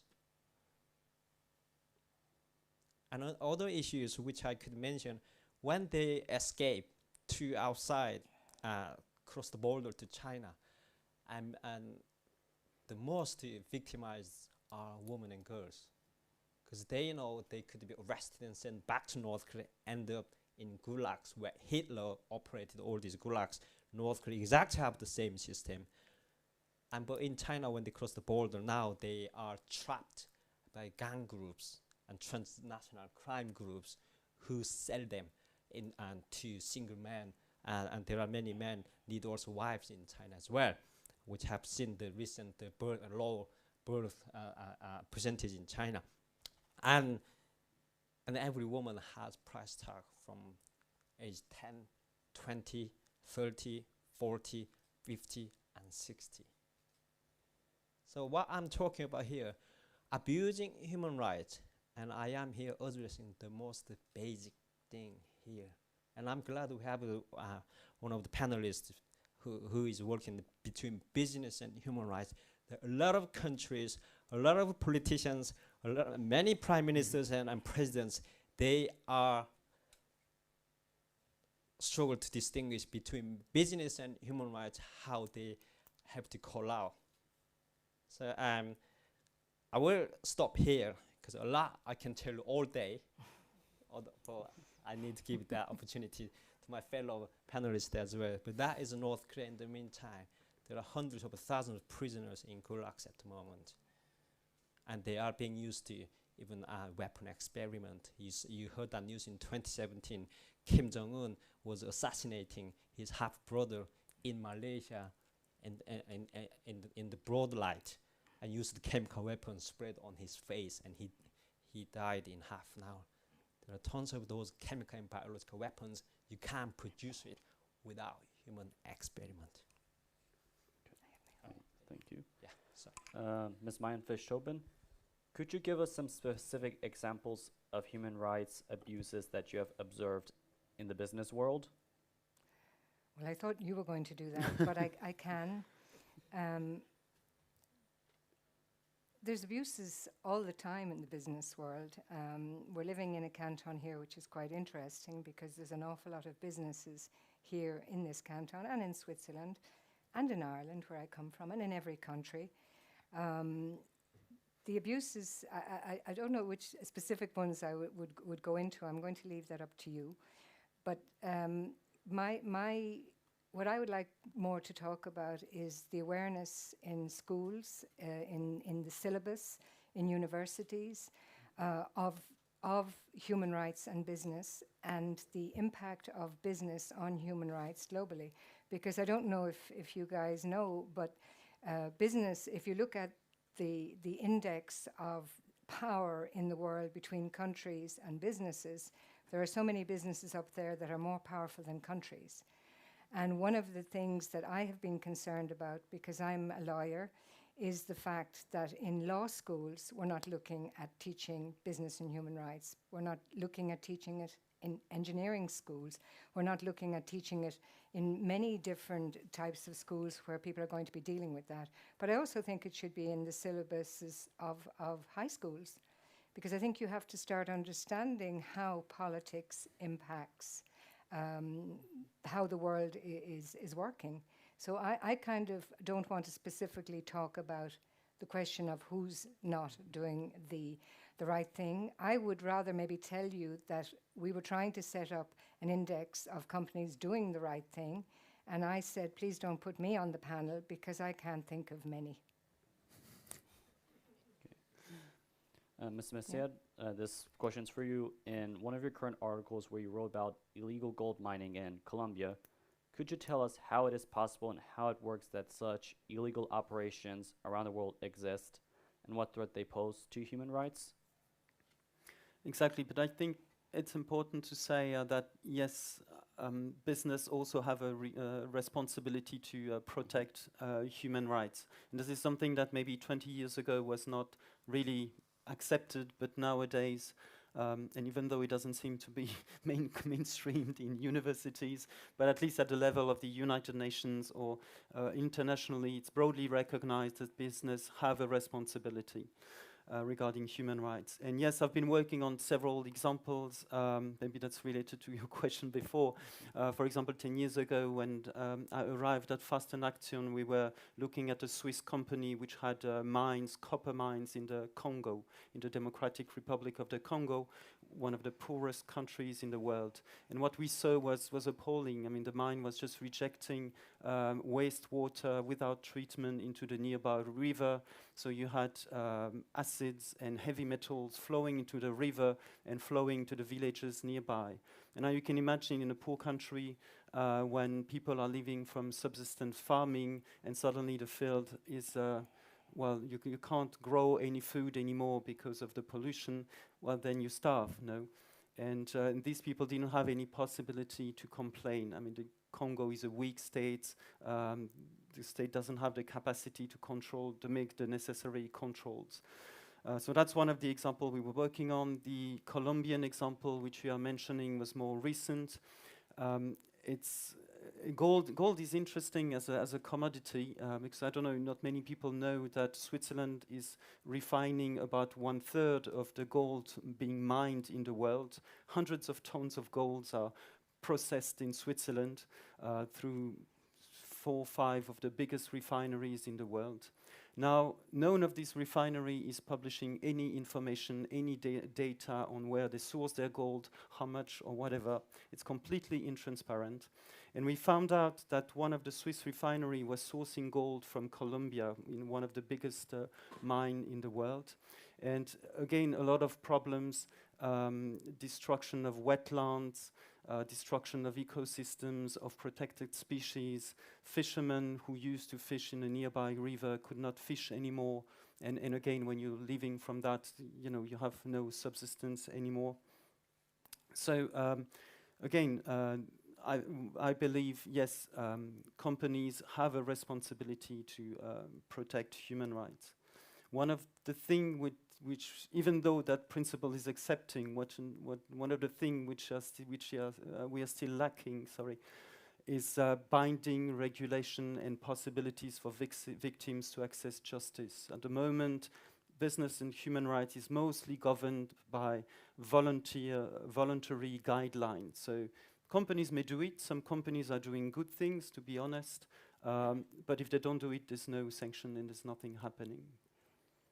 Although, maybe I could add to that, although I think companies in Switzerland and in Europe are aware that there will be legislation, and it's coming at quite a strong rate from the European Union.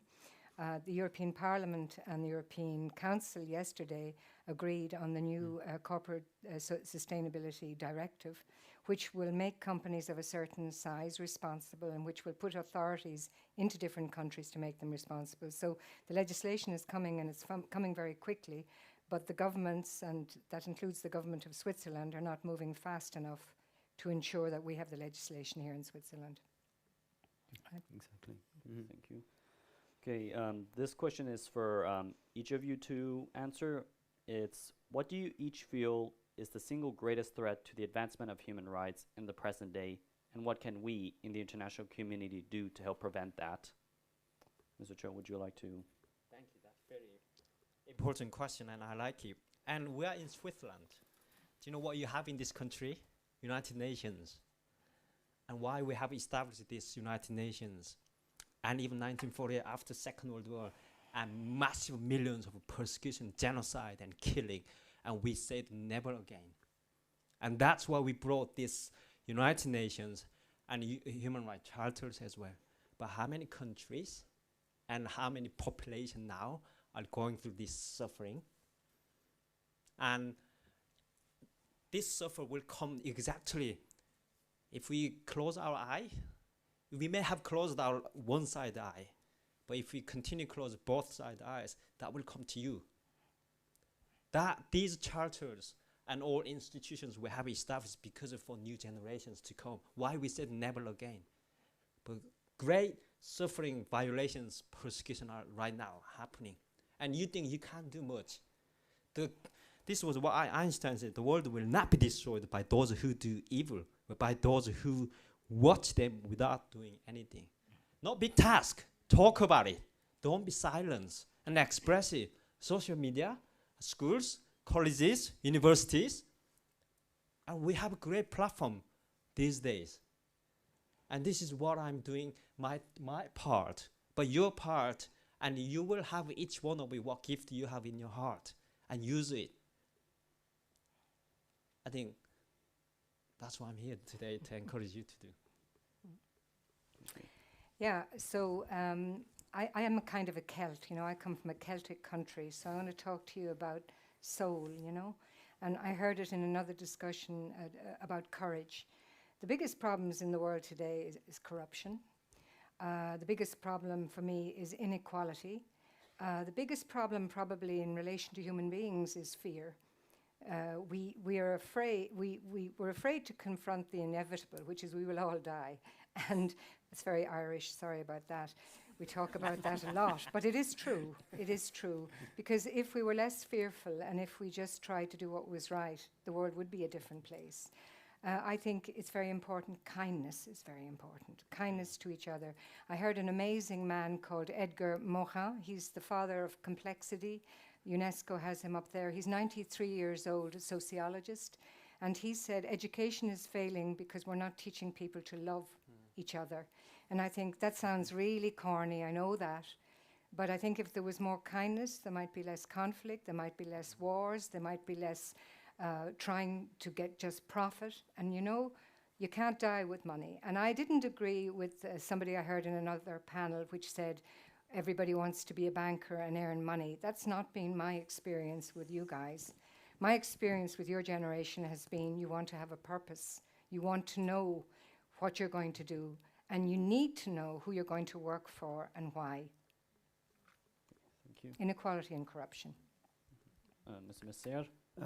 Yeah, maybe I can build on that. I think the accumulation of power is a big threat to human rights. And in terms, if you're thinking of business and human rights, I mean, some businesses are just so big. Their turnover is much bigger than the budget of many states. And they come, for example, with a business proposal because they want to establish a mine somewhere. And, their sort of power is just so important. And I think this is something we have to be aware of because there have been some improvement in terms of businesses being more transparent, publishing now reports on their human rights due diligence on what they are doing. But still, we need more regulations for business. Like Mary was saying before, the EU is going forward. Switzerland is still waiting until developing new regulations on business with obligations with respect to human rights. We need possibilities for victims of human rights violations to be able to sue companies also in other jurisdictions. And that's very important. So yeah, maybe one thing I can conclude on is we need really these more binding regulations and legislation for business with respect to their obligations on human rights. And brave governments. And brave governments, and yes. Okay, thank you very much. So last question I have, it's also for each of you, it's what do you each anticipate being the most important areas to focus on human rights in the next decade?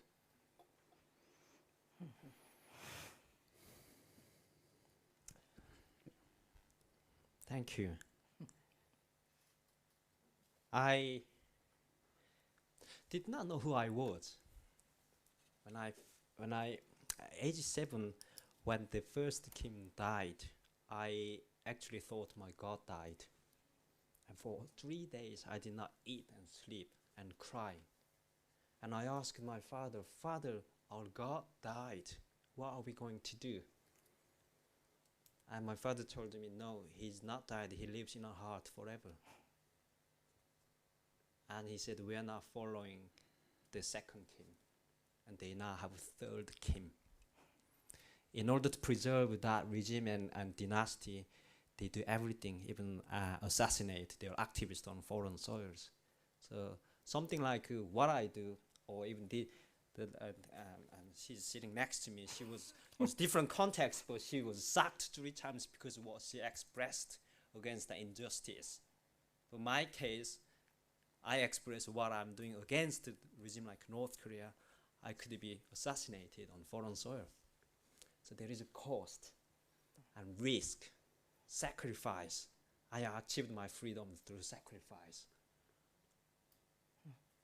And that education and what values we are following this. And the value is very significant. The value of, we mentioned already here, love, kindness, and care for others. When we have that alongside our democratic education, and that humanity has been progressing, evolved in this way. And you want to go forward, not backward, isn't it? Yeah, I see huge problems in relation to artificial intelligence and human rights. I see huge problems in relation to technology as well. It's not just me, by the way, it's the United Nations as well. I think there's a huge problem because we don't have enough women, and I see there's a lot in this room, going into the scientific areas where you can be part of putting in the information needed so that the result that's coming out is more balanced, because at the moment that's not the case. Read any of the United Nations documents and their worries about human rights and artificial intelligence. We need women in engineering. We know that we don't have enough women in the areas coming up with what is necessary for us as women. That's really important, because we need balance in the world, you know? We need balance and we don't have it. And I always think we as women, and I'm just the only woman in the panel, so I'm going to just take this opportunity to say, girls, you need to stand up and take your positions and take your places and have courage, because it's needed, you know. I come from a country, the first woman president, Mary Robinson, was the first woman president of Ireland. She was also the first woman UN High Commissioner for Human Rights. She's also one of the leaders on business and human rights. She was my hero. It's why I studied law. We also need legal profession, and I'm saying this as a lawyer. I don't know if there's any other lawyers in the room, but we need to change. I gave a talk about 3 months ago to 40 lawyers in Zurich. They were all in-house lawyers, about business and human rights, about leadership, because there's a lot of discussion about the facts that legal people were not taking leadership on this area. We're not moving forward. Very often in corporate situations, it's the lawyers who are actually telling what needs to be done in relation to risk management, and they're not talking, as far as I'm concerned, about the right things.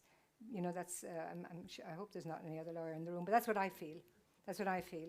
And when I talked to these 40 lawyers in Zurich, I said, okay, who here, and they were all in-house lawyers, I said, knows about business and human rights. Do you know how many people put up their hands? 1. This is an area that is so important because of the power of multinational corporations, because of the extent of where they go. So these for me are the things we need to look at very, very carefully.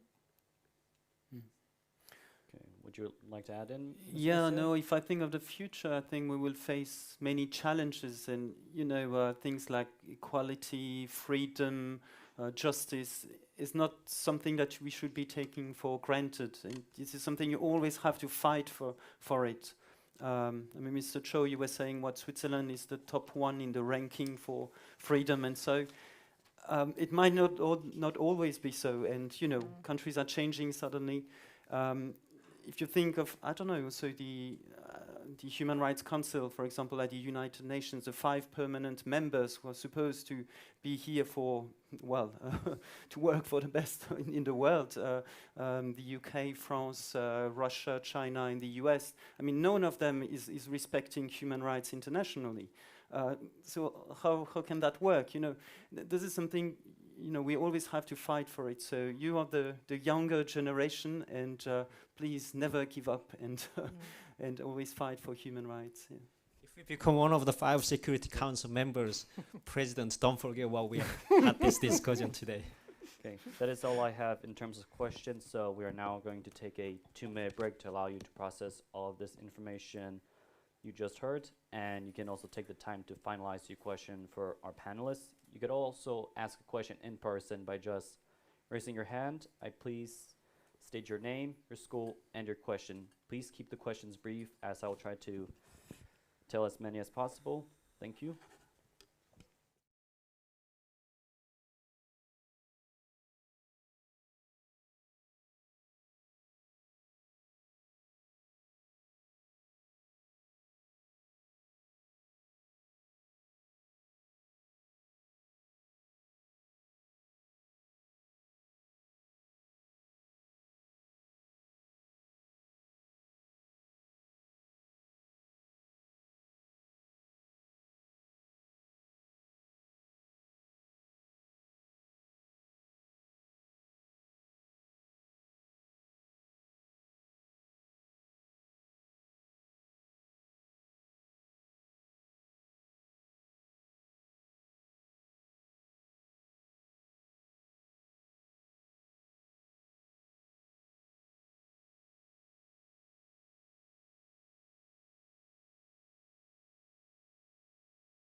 Okay, we will now begin with questions from the audience.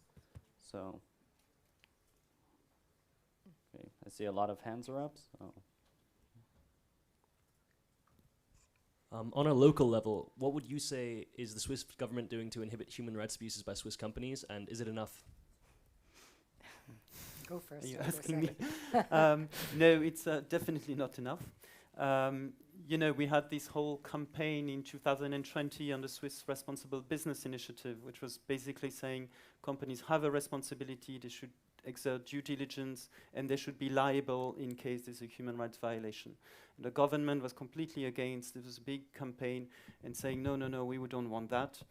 Now we're seeing, as you mentioned, it's happening now in the EU. The EU has just decided of such regulations. In Switzerland, we only have like a law which says companies starting from the 1st of January this year should be publishing a report on their due diligence, so the way they are looking at their risk in their supply chains regarding human rights, the environment, and so. This will not change anything because no one is controlling these reports. So we really need more of a legislation like it is being developed in the EU, where you have a control authority and you have the possibility for victims, even if they are in other countries, to be able to sue companies. Yeah, and I would add to that, you need to have the judiciary who understand better the whole area of business and human rights, which means you have to have the legal people, the lawyers who understand business and human rights, because otherwise, even if you have complaints, they're not going to be heard correctly. Now that companies have to write their reports, there's evidence that they're saying they're doing something, and that's something that's very complicated for companies now, because before they wrote reports, nobody understood what was going on, fine, but now it's getting a little bit more tricky. So the judiciary and the lawyers have to understand in Switzerland. This is a question that popped up on the Mentimeter. It's, to what extent is propaganda a form of human rights violation? I think that's yours. I've been to United Nations 3 times now. One time I was requested to do press conference with a number of journalists because they appointed North Korea as one of the chairing membership in the United Nations, particularly weapon areas. And North Korea is one of the countries investing over 25% GDP into nuclear development, but their own people are starving at the moment.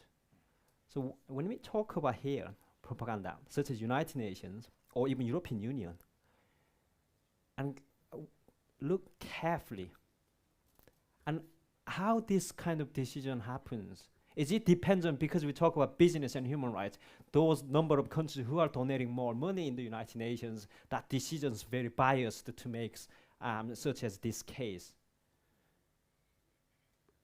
And someone just asked that question about local level in Switzerland. But if I tell you local level in the UK as well at the moment, we're going through a lot of situations. There was one lady who was a lawyer. She was sacked from her company on a local level in Manchester because she expressed something about slavery production has been produced. That investment was come from Chinese company.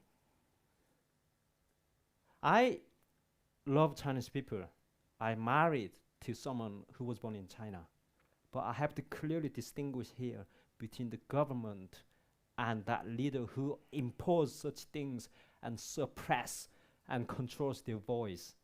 So that what propaganda, this such as UN's making decisions, and do we actually see that UN doing right things? Or is this just a bipartisan group who gives more money and they have to follow it? And I am telling you this because you are going to be in the next 5-10 years time, you are going to be in the membership of UN, whether we will continue to take such institutions like UN or EU, but if we want to continue to do that, this will has to be reviewed again and again. We have lawyers and mentioned even judiciary. Propaganda as well, it's not just in North Korea. I'm very interested in the United States because there was a very interesting, do any of you read The Economist? I know it takes 100 years to read one, but there was a very interesting article. Larry Fink, the head of BlackRock Investment, was very much looking at environmental, social, and governance because he was looking at risk management, which comes back to business and human rights. So suddenly the Republican Party accused hymn of woke capitalism, they called it, which made me absolutely laugh, you know. But that's a form of propaganda too, you know, when politics is used to undermine probably something that is just pure risk management in view of the human rights problems we see worldwide. This is another one in the Mentimeter I found. I think it's for you, Ms. Meinfisch-Tobin. Is someone wrote, "I'm Syrian. How do I actively raise awareness about Syria without endangering myself or my family?" It's very complicated. I don't know where you're situated. I suppose you're here in Switzerland. I would say to all students today, though, be very, very careful what you put on social media, particularly if you're going back to countries that are going to hold you responsible. You know, I work in a school in Lausanne. We have students from Iran. We have students from countries at the moment that are going through a lot of trauma. Be very, very careful. For the lady from Syria, I think you'd be better to answer that one. I don't know, or you may compliment, but I have met a lot of activists worldwide. For example, in Guatemala, people protesting against a mine have been criminalized, put into prison. Suddenly the army is at your door, and so on. And there's a lot of such examples around the world. And what has helped is when these people have a network, a local network, that they are strong as a, united in their area, but also an international network. So when the police knows you're supported and you're sort of looked at by international organizations in other countries, NGOs, that also is some sort of pressure that can protect the people. So really liaise with, that's what I would actually say, is trying to liaise with as many people as possible and make these links visible. And build up your knowledge yourself, but education. You may have also your own experience, I think. Yeah. We get a lot of blackmails and threat. I'm an activist, and as well as I live in the UK. And often when I'm traveling, I have to think if anyone follows me from backside or next, and this is constant feeling actually.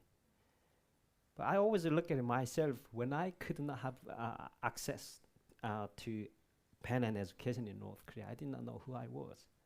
Perhaps this could be context of our history. And we always have seen those figures of braveness, courage, and stand up against it. And who I mentioned, even someone, Dietrich Bonhoeffer, in my speech this morning. A man who could spare his life if he was a German citizen, if he cooperated with Hitler. But he didn't, and he stood against it. And think of back in our history, without those individuals stand with it, I think the world where we are in 2024 could not have been.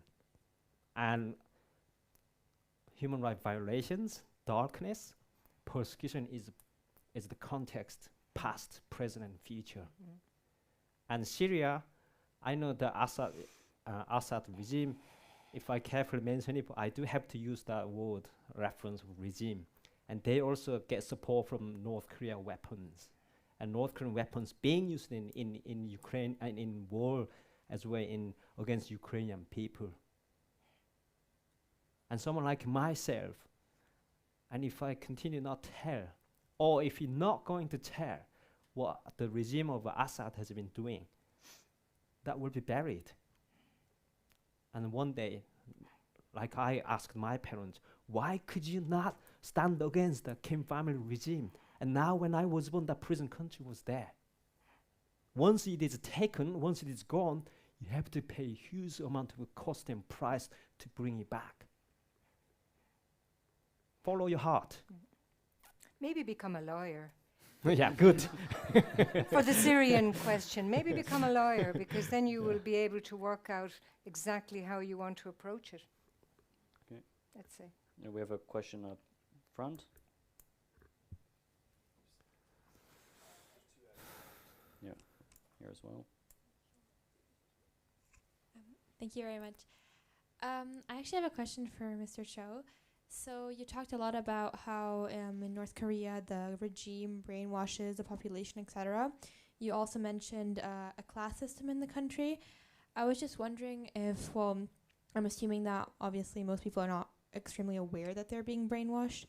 I was just wondering, is maybe as if you go maybe up the class system, if that changes, or if like there's certain people, or just a bit more about that in general. Thank you very much. That's a very good point, actually. The actually not many people are aware of our side, or even they realize they are brainwashed and indoctrinated and living in this surveillance society. They actually have lost the ability how to stand up. Over 70 years in this darkness, and particularly the economy. And this is one of the things, economy is very important. One country by herself cannot survive without interaction with one another.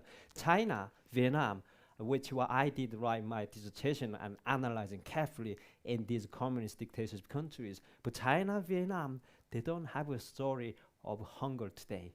Even though dictatorship, they open the door and interact economy with one another. North Korea continue into great isolation. And without a piece of bread, and their life is a survival like hunger game. At the same time, the ability to what to do, how to stand up. But you mentioned about upper class. Yes, there are about 20% at the core class. And that's what I'm encouraging them to take an action for. One day, someone might trigger the bullet. And I'm carefully mentioning here, although I am also passionate and I'm an advocate for love one another, because that was my experience within darkness and trauma, anger and hatred myself from young boy. I had gone through it. But when I made that decision to forgive, first my parents, and it was a great joy and finding my smile. And I remember 5 years ago when my mother passed away, she asked me one question. She was in hospital, was expecting to die. And before she died, she asked me, "Son, could you forgive me?" Only one sentence. I received that call on a public bus in Manchester. And I told her, I have already forgiven you. But within this love, but that does, we have to stand. While love express, but against injustice. And I encourage my home country in North Korea and those upper class and within elite, if they even listen to this, and they are not alone. Like who mentioned, raised that question in Syria. Sometimes we think we are alone, but we realize people who stand alongside. Look, I am standing with these two people. They were not born in North Korea. Look here, and you guys. And common humanity, we eat, smile, we cry together.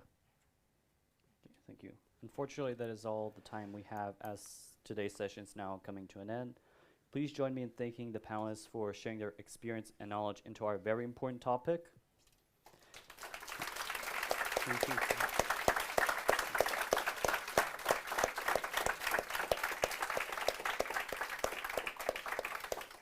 I would ask that you now begin your transition to session 5, which begins at 1:20. If you do have questions for any of the panelists, you're free to approach the panelists, but be mindful of the time to get to your next session. Thank you and have a great day.